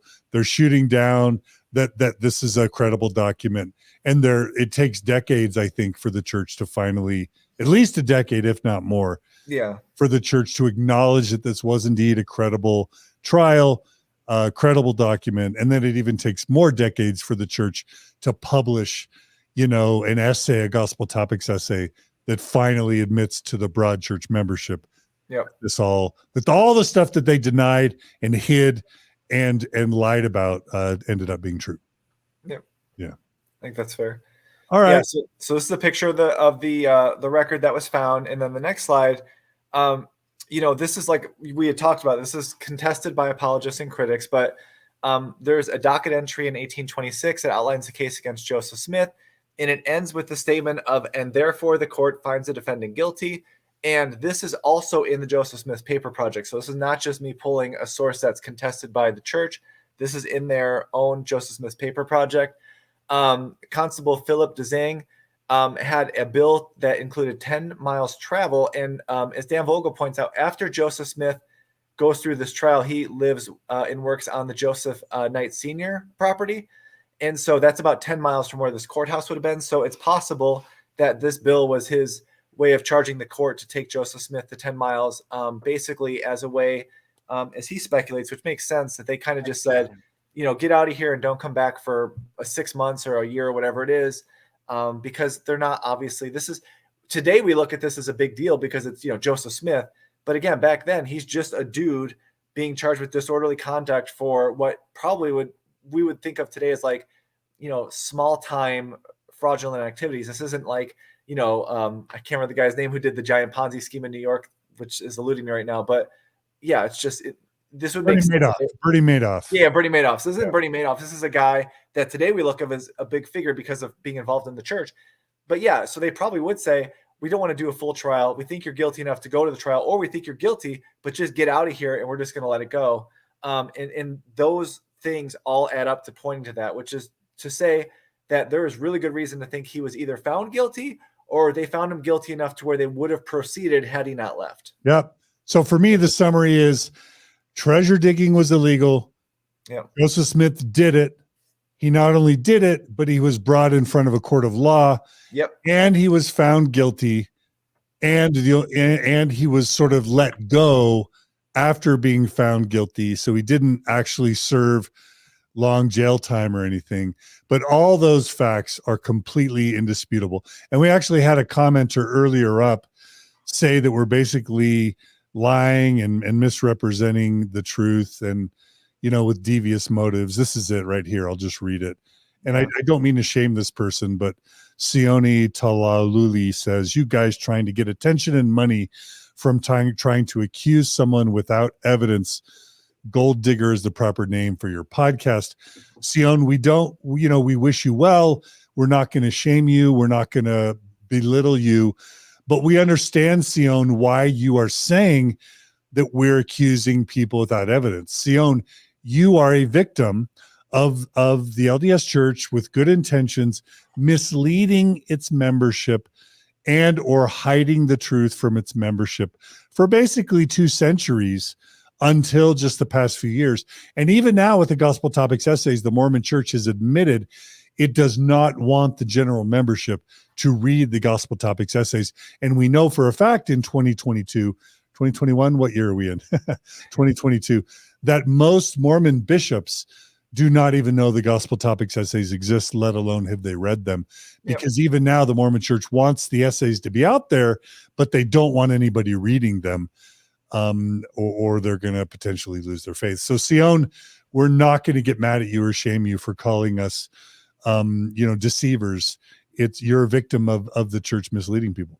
Yeah, go ahead, Gerardo. I do want to know that while he says that this is without evidence, this is like this trial record is on the Joseph Smith Papers Project. Like, I don't think you can get more official from, and more official than that.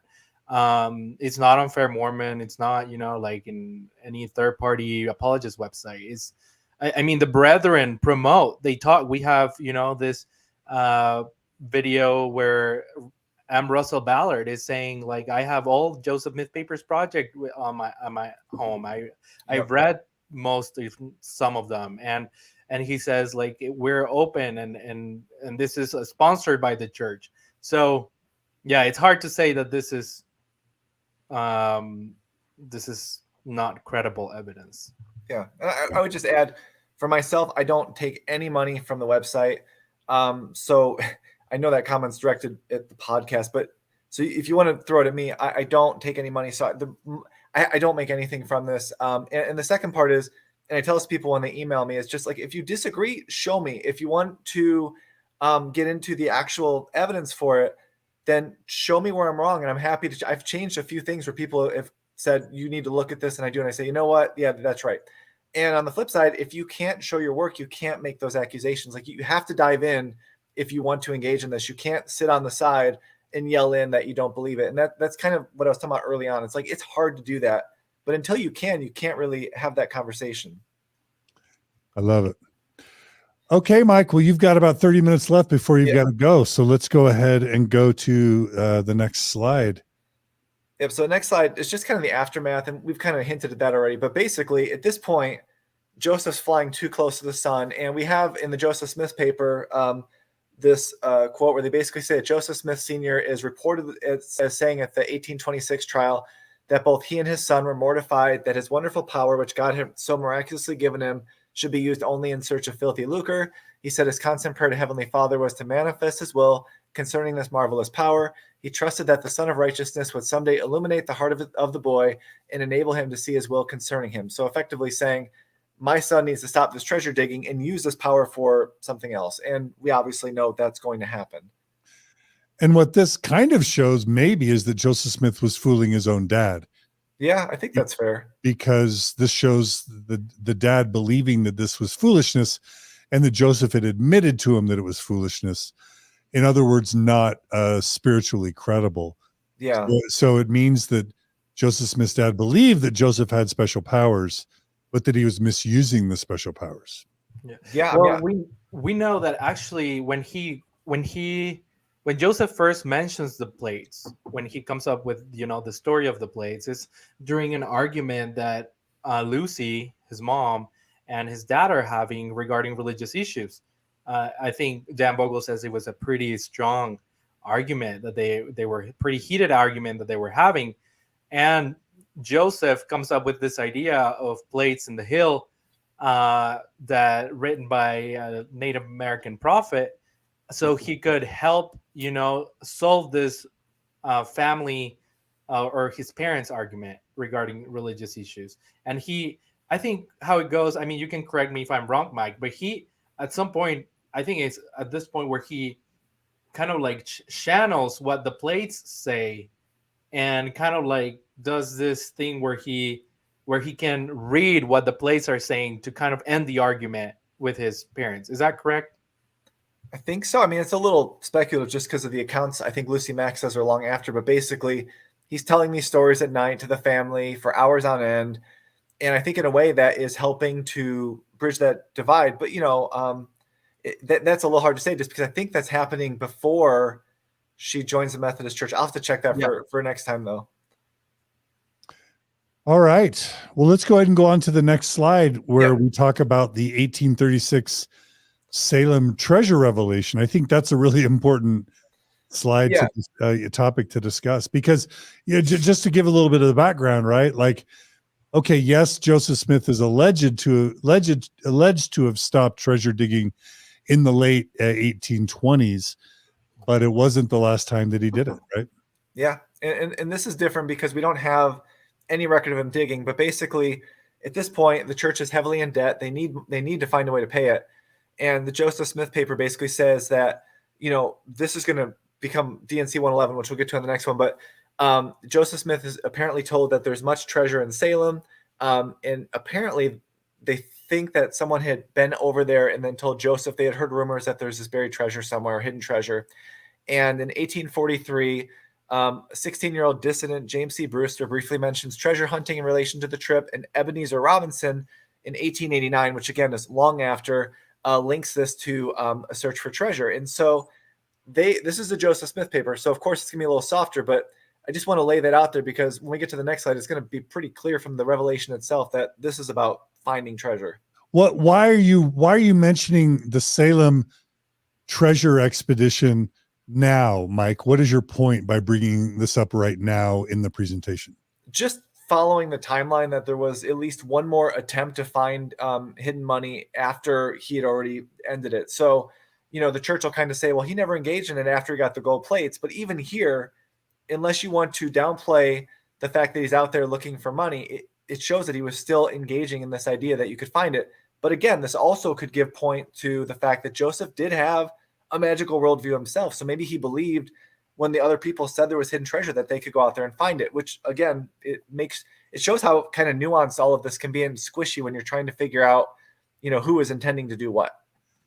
Yeah, I think that's a really important point, that like this would be after the alleged first vision, after the formation of the Book of Mormon, after the formation of the church, after the receiving of the alleged receiving of the Aaronic and the Melchizedek priesthood, maybe even after the sealing powers, seeing, Peter, James, and John and Elijah and Jesus and God. Joseph Smith is still perpetuating this idea that he has the power to find buried treasure. And of course, he never finds the buried treasure. Right. So if you go to the next slide, I just think it's important because this is going to be DNC 111. And so basically what we see here, and I'm just going to go through some real quick, where in the Revelation, it says, I have much treasure in this city for you, for the benefit of Zion, and many people in the city to whom I will gather out in due time for the benefit of Zion through your instrumentality. Therefore, it is expedient that you should form acquaintance with men in the city as you shall be led, and as it shall be given you. And it shall come to pass in due time that I will give the city into your hands, that you shall have power over it, insomuch that they will not discover your secret parts, and its wealth pertaining to gold and silver shall be yours. Concern yourself not about debts, for I will give you power to pay them. So Joseph Smith is receiving a revelation that he's going to find this treasure, and they never do. And he also is given a revelation that the city is going to come under his power so he can get what he needs. Doesn't happen. And so again, this is a different scenario than the earlier treasure digs because of the fact that he's not going to go out there and just start walking into hills, but he must have heard, as the accounts say, that there was this treasure somewhere, and he goes out there, and maybe he's using the revelation to convince people going with him that they can find it. That would be the most likely thing. But it does show that there was this treasure seeking aspect of Joseph Smith that he continues after, long after the Book of Mormon. And not only that, but he's willing to put that in the voice of God, not just his own, rock and a hat. This is the voice of God telling him, there's gold and silver here, and I'm going to help you find it. And he doesn't. Something else that's really important, Mike, and something else that I don't think we're going to be covering this time is this treasure digging, slippery treasure meme is also found in the Book of Mormon itself. Yeah. Because if you read the actual text of the Book of Mormon, prophets will write down and talk about there being treasure buried throughout the land. And I think it's even called slippery treasure. And this treasure gets removed when people try and dig for it. So this motif, this lore of superstitious folk magic, buried treasure that's slippery, makes it into, quote, the, inspired, God's most correct book translation of an ancient record. Yep, and we'll see that. That's on I think I have it on the last slide, so that we'll get to that real quick at the end. I'm sorry, I'm no, you're fine. You're good. Your thunder a little bit. Okay. No, you're fine. And so, the one thing I want to cover, and I know I've got about 18 minutes. So, we have two accounts here where we can show that Joseph Smith is willing to deceive. So you can make the question of, do we believe Joseph Smith thought he had this power? And we can't answer that because we're not there, but we can show that he was willing to deceive. So Jesse Townsend had written a letter to Pomeroy Tucker. Now, remember, people do say that those are antagonistic sources, but again, when you read the account, he has had a stone into which, when placed in a hat, he pretended to look and see chests of money buried in the earth. He was also a fortune teller, and he claimed to know where the stolen good went, probably too well. And he's saying, and we have accounts where someone's cow might go missing, and then Joseph Smith can find it quickly. And the whole thing is, again, as I said earlier, when you're in control, you can make things happen. When you're in control of hiding something, you can make things happen. And that leads us to this Josiah Stoll one, which is where, this is from a 2002 Fair Mormon conference, but during the Josiah Stoll digging, he was told that the treasure chest had a feather on top of it. And so at one point during the dig, they find the feather, but the money's gone, the treasure chest is gone. And the reason we know that this is outright deception is because if you put a feather in the ground, it will decompose in just a few months. So in order to find a feather without the chest, in a hill that, as we saw from the picture earlier, these are giant hills that are not like constantly being, dug up. These are formed from the glaciers. That they're just not. They're untouched, and so there is no way a feather's in that ground because it would be gone. It would be unrecognizable, be decomposed, disintegrated if it ever was there. So to find a feather where Joseph Smith says it would be makes you have to logically say Joseph Smith likely puts the feather there, and then as he's telling the treasure party where to dig, he knows to kind of lead them that way. And then all of a sudden they dig up the feather, and it keeps the target believing that even though you didn't find the ultimate goal, that you weren't being duped. And I think that's really important to show that Joseph Smith was willing to deceive. Yeah. And this is where, again, this early point you made about all the puzzle pieces and then seeing them in aggregate really comes into play, because we know Joseph Smith lied to Emma about his polygamy. He married 22 women before he ever told Emma that he was even practicing polygamy. We've got the Fanny Alger adultery thing. We've got the Kirtland Bank scandal. We've got the Book of Abraham problems. So if you add to these examples that you highlight of Joseph being willing to commit overt fraud, with him admitting to his father-in-law that he never saw any treasure to begin with, if you then add to it other accounts of him perpetrating fraud, plus all the other examples in the history, it's really clear that Joseph Smith was willing to engage in deceptive or fraudulent behavior. It's kind of, it's inarguable. Right. This point that Mike makes, that the feather would have been disintegrated, I think is really important, because I think apologists today will use that example of Josiah Stoll, and I think it's from the court case when Josiah Stoll is actually, vouching for Joseph and saying, well, he actually can see treasure, because we digged and we found a feather. We didn't find the treasure, but we found the feather that he said we would find. Yeah. But the fact that it would have been disintegrated if he was really there, I mean, it's a good point, because I heard too many apologists saying, well, they actually found the feather. That proves that Joseph actually had powers. Yep. Yeah. And I think it's important. So I think now we're on to the apologetic stuff. And so you have a slide on how it impacts the modern church. Yeah, let's do this real quick. So this is something that you got to keep in mind, because when you think of the way folk magic worked and how Joseph Smith practiced it, we have elements of that into the church today. So every Sunday when they get up and they give their prayer before the sacrament, if it's not said exactly right, they have to start over. And that is from folk magic, because the belief is if you don't say it exactly right, it loses its power. If you baptize someone and not every single hair is underwater, they believe that the ritual of baptism is not going to have the power that it needs. And, we obviously, I'm not going to get into temple stuff, but the temple has stuff like that too, where you have to do it exactly right, or else we believe it doesn't hold the power. That all comes out of folk magic. And so every Sunday when you sit down and take the sacrament, you are engaging in, at least in that, the prayer beforehand, the blessing, that you're engaging in folk magic. And so I just want to point that out, because we often hear, oh yeah, folk magic was before the Book of Mormon, totally isolated. It's like, no, it impacts us today, even if it's not obviously as heavy as it would have been then. It reminds me of kind of a witch's incantation. You got to follow the steps of the witch's incantation to get the result of the spell. And as soon as you get off track, it loses all of its power. So so you just keep that in mind next time you're in church and you hear that. And this is actually something that Richard Bushman, the author of Rough to Roller, recognizes. He says that the magic worldview informs, or kind of like prepares. It shows up throughout the restoration. Yep. Yeah. All right, so we'll go through apologetics, and I'm sorry I'm shortchanging this one a little bit, but unfortunately I got. So you're basically sharing what the apologetic responses might. Yeah, and so this is actually on the church's site in their gospel topics library. It's not a full essay, but I'm just gonna go through it fairly quickly. But what they're saying is that Joseph Smith acknowledges in 1825 that he was he acknowledges after the church is formed that he did work as a money digger with Josiah Stoll.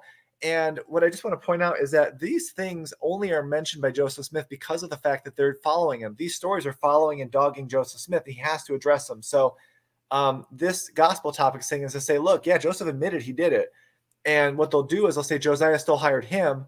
Joseph didn't go to him. And again, we covered it earlier, but they're hiring him because he's doing so many digs and he's building this charisma that people believe in. And that's why they seek him out. And so it's just to point out that saying Joseph admitted to it later is only because these stories are following him wherever he goes.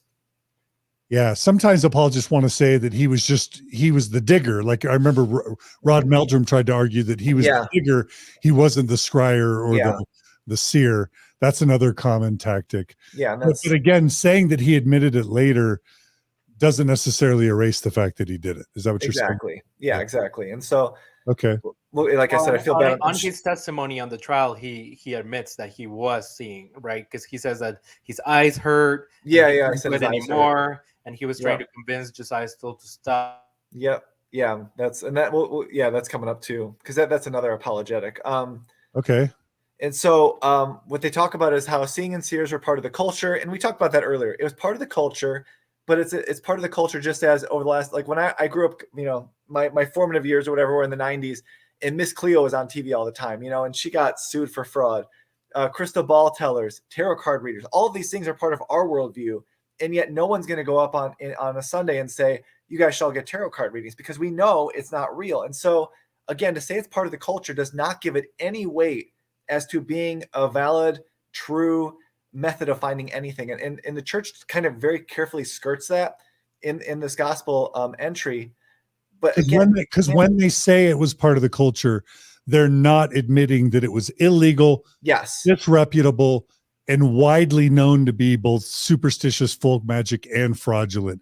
Just to say that people do it is just like saying, well, people do Ouija boards and other forms of folk magic in 2022. That doesn't make it right, and it's not a good excuse. Yeah, and to put it to a real extreme way, it'd be like saying I'm trying to think when Al Capone was big, but say in the early 1900s, gangsters were a huge part of the culture.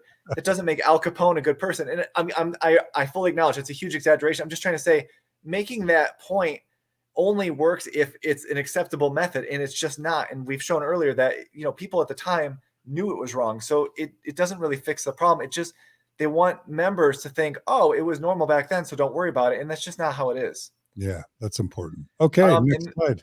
And then to continue on, this is just talking about, we talked about earlier, how they believe that there were Spanish treasure deposits, and Josiah Stowell hired Joseph, and then they talk about how Josiah Stowell took Joseph's advice to finally give up the hunt. And I just want to point out, this is the whole point I was mentioning earlier. These always have an end. Treasure diggings have an ending, because you can only dig so far before either the person runs out of money, the person runs out of patience, or you have nowhere else to go. And so to say that, well, Joseph's the one that told him to stop, it really doesn't make it better, because one, he still took money for weeks, maybe over a month. And two, at some point, his nephew came in and was filing charges against him. So we don't know. It could have been his nephew came in and said, he's taking advantage of you. And Joseph said, you know what? I lost it anyways. You should stop now. We don't know. But to say that implies that Joseph had good intentions. And as we've shown with the feather story, he clearly was deceiving Josiah Stowell. So to make that comment without the context is deceptive from that gospel topics entry. Yeah. So to say that we should give Joseph a break because he was the one that ended the treasure digs, the scryer or the peeper always ended the treasure digs because he had to, he knew that there wasn't going to be treasure. Yep. So to say that means that Joseph was somehow on the side of good and truth, it's misleading. It's misleading. A problem. All right. And so we'll continue on. Oh, I think it's good. Okay. So then they say basically that, it was uncommon for people to encounter those who claim to have stones to search for lost objects, but it was unheard of to translate an ancient record with one. Joseph Smith got the power to translate from God, redirecting the use of the seer stone towards the work of a spiritual nature. And I just want to point out, it was unheard of for treasure diggers to actually locate anything. So again, this statement gives credibility to treasure digging in order to give credibility to the Book of Mormon translation. And if the first one is untrue, then the second one isn't going to be true. And that's what Hannah Stoddard was saying. Like, that is the problem. If Joseph Smith was deceiving people in treasure digging, there is no reason to think he wasn't with the translation unless you give special pleading to Joseph Smith. And if you want to do that, then you got to figure out a way to explain that outside of just saying, because I feel it, because the evidence is telling you that he's using the exact same deception method. And the one thing I would say is, I said this earlier, when you do a treasure dig, it has an end. It always has an end because you have to produce something tangible. You cannot, you can't keep digging without giving a physical reward, right? And when you create a religion, all of a sudden you can use the same methods of treasure digging, but that reward now is something you will never get until you die. And so you could keep that treasure dig, kind of picture the church as being like a spiritual treasure dig in Joseph Smith's time. And you're constantly being told, oh, go here, dig here, go here, dig here. And that might be, donate and tithing. It might be go on a mission. And that reward you're dangling over the head, instead of it being a treasure chest in the ground, it is eternal. It is after you die. And so I would just point out that you're taking Joseph Smith converted treasure digging and found a way to use the same method, but instead of needing to present a physical reward, you never have to present it because you can always keep them digging because that reward's after you die. And Mike, so are you saying that the covenant path is a lifelong treasure dig? I mean, I think it could be. I'm like, again, I don't think Russell Nelson's thinking of it that way, but I would say that, like, for Joseph Smith to be able to convert, because he realizes he can't keep doing it. He's skirting the law. He's going to get in trouble. And so to be able to then say, you know what, I can't keep doing it. Treasure digging has an end. But as he creates the Mormon Church and starts bringing people in, they are effectively his treasure digging, perspective, hiring people, and he can then keep saying, okay, keep digging here. We're going to dig here. And if you keep doing that, but again, now that the reward's eternal, you never have to produce anything outside of, the only thing you have to produce is keeping them believing that you're in charge. And that's all you have to do at that point. But you have special powers, right? Yep. That's all you need to do is to make sure they still believe that you are the one with the authority. And then everything else will continue on until they die. And I think that's why treasure digging continues. The methods of it continue on, as we'll show in future ones. I mean, that's a really profound observation, Mike and Gerardo. Yeah, And, Jerem writes, that's deep. And I think it's true. It's basically the really essential elements are Joseph Smith claiming to have special powers from God, getting people to believe that he has those special powers, and then getting them on a treadmill of following him and giving him money, basically. Yep. Giving him money. Again, or we'll get into it later. Or obedience or prestige, reputation, etc. Exactly. And I've got 4 minutes. I won't get into that too much. We'll cover that more later, though, I promise, because that does tie into the future things as well. Okay. So Mike, any other final points you want to make from the slides? So why don't we go through them really fast? And then, so the next one is about Richard Bushman, and it actually replies to what Hannah had started with, which I thought would have been the perfect bookend. Let's do this one really quick. This is really quick. So Joseph says, he answers because these stories follow him in 1838. He says, was Joseph Smith a money digger? Yes, but it was never a very profitable job for him, as he only got $14 a month.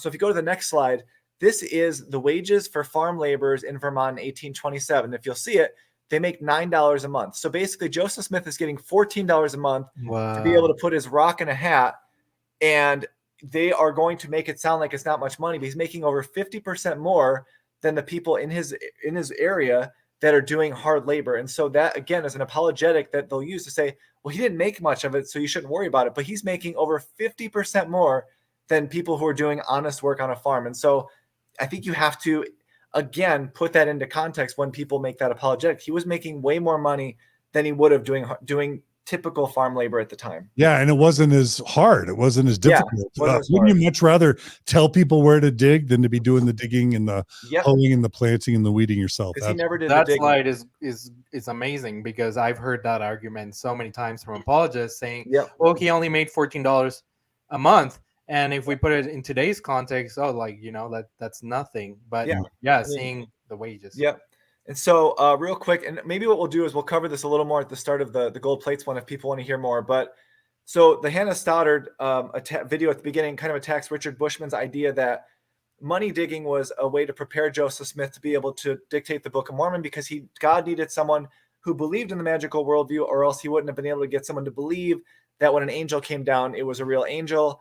And we'll save most of that for next time just because of my schedule kind of bumping up. But, the one thing I would say is that this shows us the lengths you have to go to in order to make this work, because you would have never made this argument if he wasn't a treasure digger. And this is only out of necessity. It's not because this is what the church wants. The church won't even really say this unless they're pushed into it, because you have to believe, again, and I realize the response will be, you can't say how God works. But if I'm laying in bed and an angel comes down and starts talking to me, whether or not I was doing treasure digging, I'm going to believe it. You know what I mean? And so this idea that God needed basically someone who was deceiving people through treasure digging, it doesn't work. And it only comes out of necessity.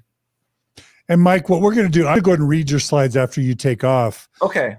Because I think your conclusions are really valuable. Okay, cool. And really important. But Mike, I just want to thank you. I'm really looking forward to this series. You've helped me and Jen and Gerardo understand things about treasure digging, and we've been studying this stuff for a long time. So Mike, this is really valuable today. Your website, LDS Discussions, has helped so many people. We're really glad to be able to promote it. And then I'll just say, Mike, I really hope that we can have you back to follow on the other 40 or 50 or 60 topics. And listeners and viewers, we hope that you will email us or comment or support us so that Mike will feel motivated to want to come back. So please send Mike, please email us or comment with your positive feedback, and Mike will get the motivation and the incentive that he needs to continue this project. Yeah, so the only thing I'll say before I go, for anyone who's watching or listening, please email John or email me and let us know if this is too long, too short, if you feel like we're going it, because I can do these overview projects. I want to cater them to be the most helpful. The whole point of doing this was to find a way to put it in a perspective that made sense to me so it can help others. So if there's some suggestions you have on how to make this better, please do, because like John said, we might end up doing a bunch of them. So if you have some suggestions, we can take them in, and because this is kind of a trial run, and then we'll try to make it better, and we'll try to make sure that we're doing it in a way that's informative to you. And if you're a believer, I know this is uncomfortable, but I hope this is being done in a way that doesn't feel quite as in your face as maybe sometimes like reading the CES letter sometimes can feel like you're being punched because it's all this information right in your face at once. And I'm hoping by doing this, you can kind of understand it in more of a gentle way and to help make sense of it. So just please give us feedback and thank you all so much. And thanks for all of the very nice comments. And I really do appreciate it. All right. Well, Mike, you go take care of your family stuff, and we'll finish up. Thank you so much, bye, Mike. guys. Talk to y'all later. Thanks again. We'll see you back. Hopefully I have Mormon stories really soon. Thanks, of course. Mike. Bye, guys.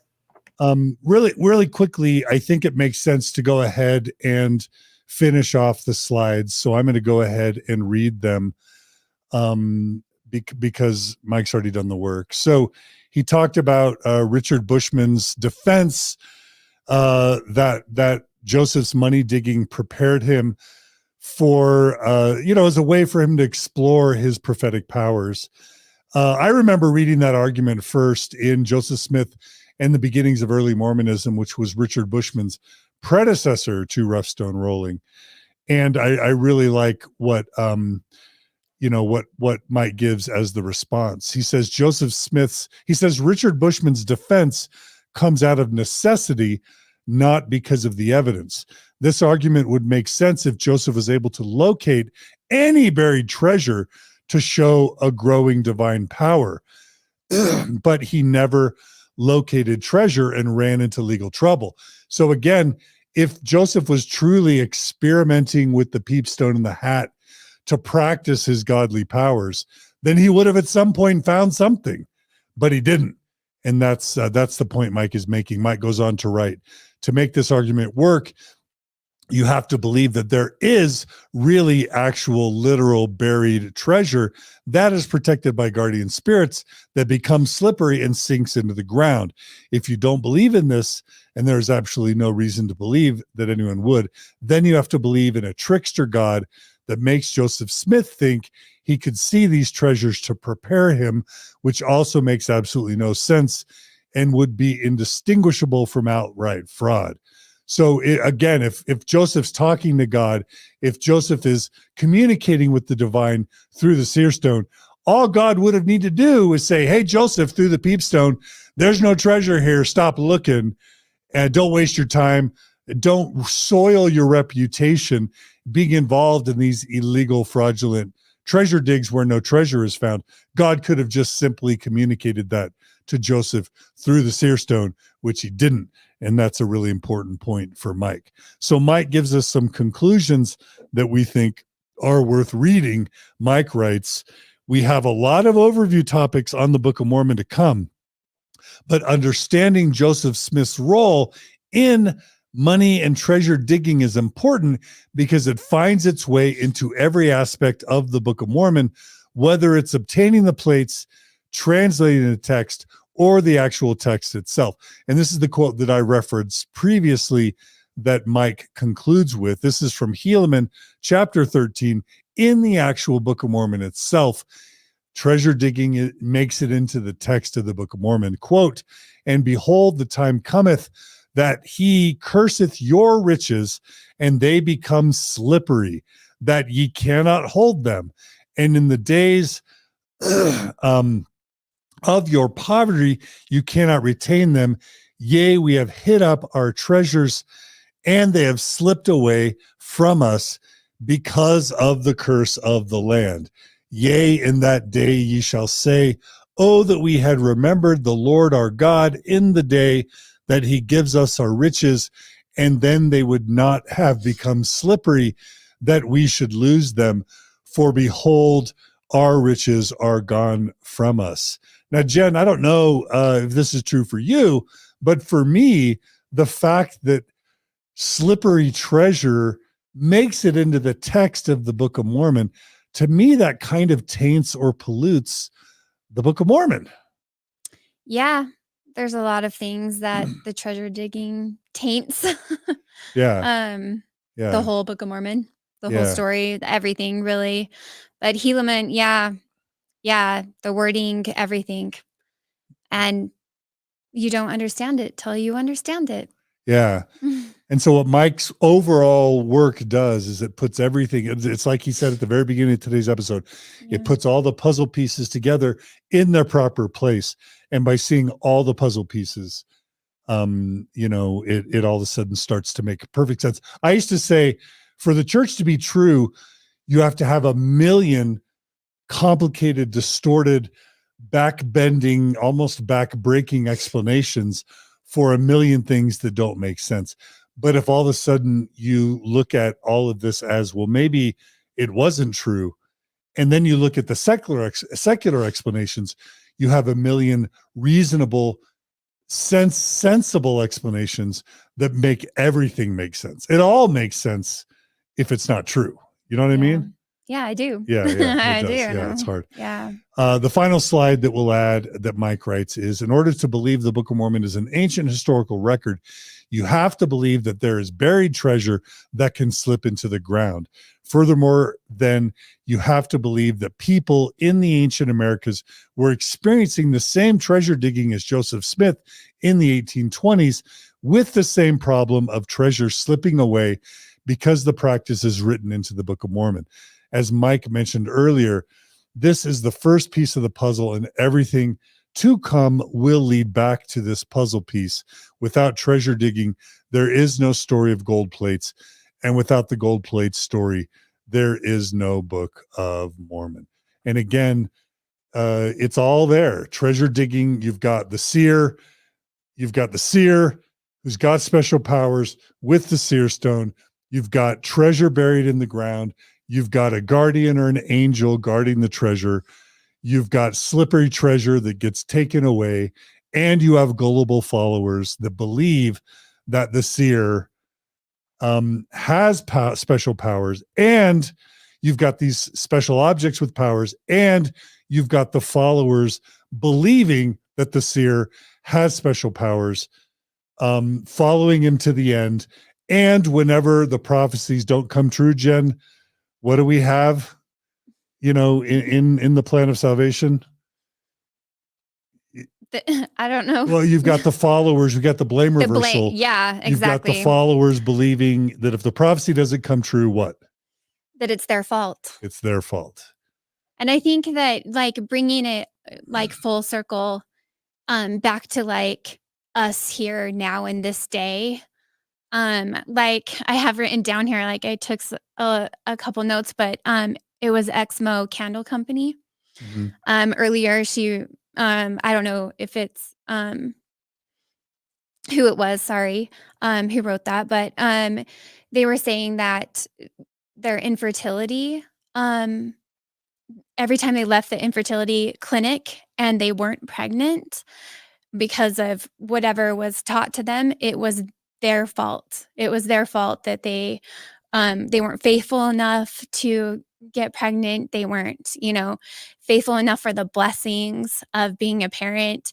And like, these are things like nowadays, like in our day, that using this same concept, they are putting back onto the people. And to do that to someone who's in that space is just cruel. It's just cruel. It's just so wrong in so many ways. And I just want to tell them that I'm so sorry that happened to you. And I'm so sorry that was put on you, that was your fault. and there was something wrong with you. There's nothing wrong with you. Yeah. And that's why Gerardo made that point that kind of the covenant path or the plan of salvation is kind of, it's kind of analogous to these treasure diggers following an alleged, prophet or seer. But whenever the treasure's not found, the happiness, the joy that we're all seeking after, we just blame ourselves and then continue bowing our head and following the seer. Yeah. And that same, like, I'm getting into a whole nother subject, so I'll make it brief, but that same subject with the Exmo Candle Company is that, like, then they put into their website, like, their book, that the church follows or whatever, now the bishops follow, that they discourage, handbook of instructions, they discourage you using infertility treatment. Like, they, and like, there is just this game they're playing, like, shame them, make it their fault. Their faith isn't strong enough, but then tell them they can't do anything about it. And it puts them in this, like, spiral of, like, not being good enough, not, feeling like they're whole. And then there's these people that are way off on their rocker. I don't know what the word is, but that say, like, then you must have done something wrong in the pre-existence to not to be infertile here.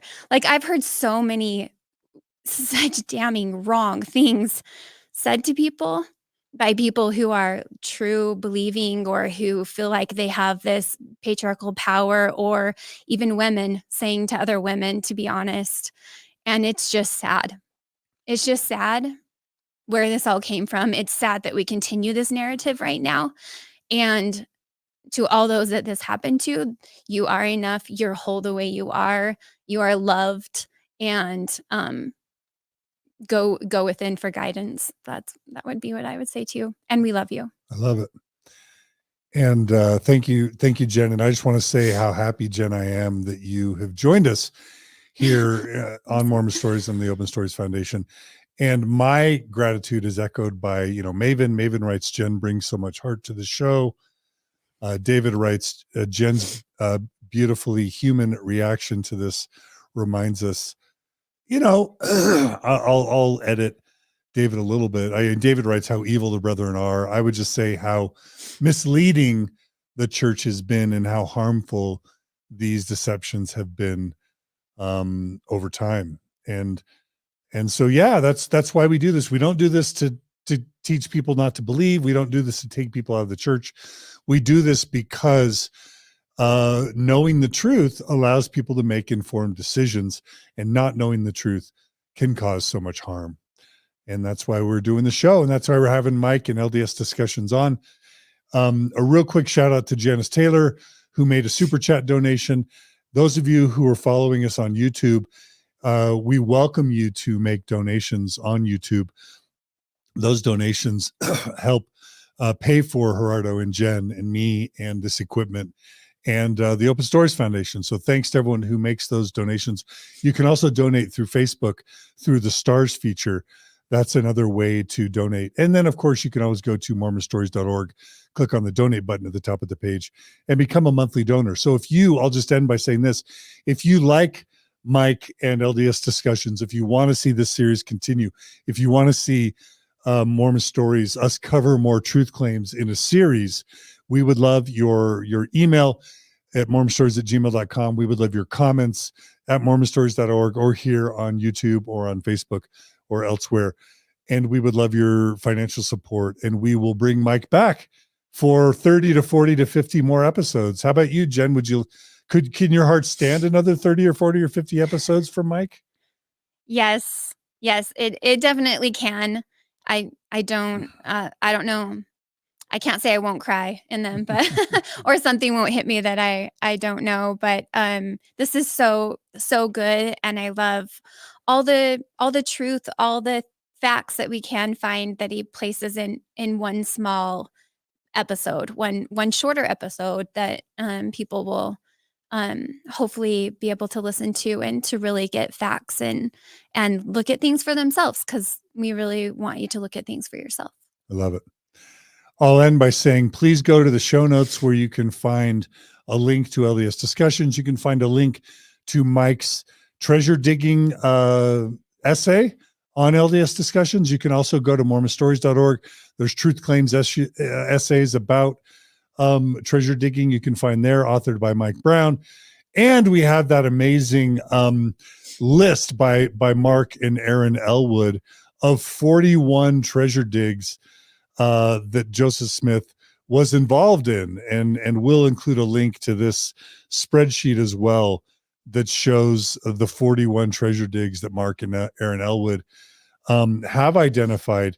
And then, of course, we want to shout out to the Glasslooker graphic novel that Mark and Aaron Elwood have so graciously produced. It's an amazing book, and we hope everyone will buy it. And we'll include a link to the Glasslooker book in the show notes. And then I'm just going to end as I began. I'm very proud to be wearing the Be a Menace t-shirt that comes from the Black Menaces, the African-American BYU students that are doing amazing work. Please check out Black Menaces on TikTok or on Instagram. They're doing amazing work at BYU. And of course, check out Chelsea Homer's Lost and Found Club and Mindy Gledhill's Madam Bandit new album that's coming out.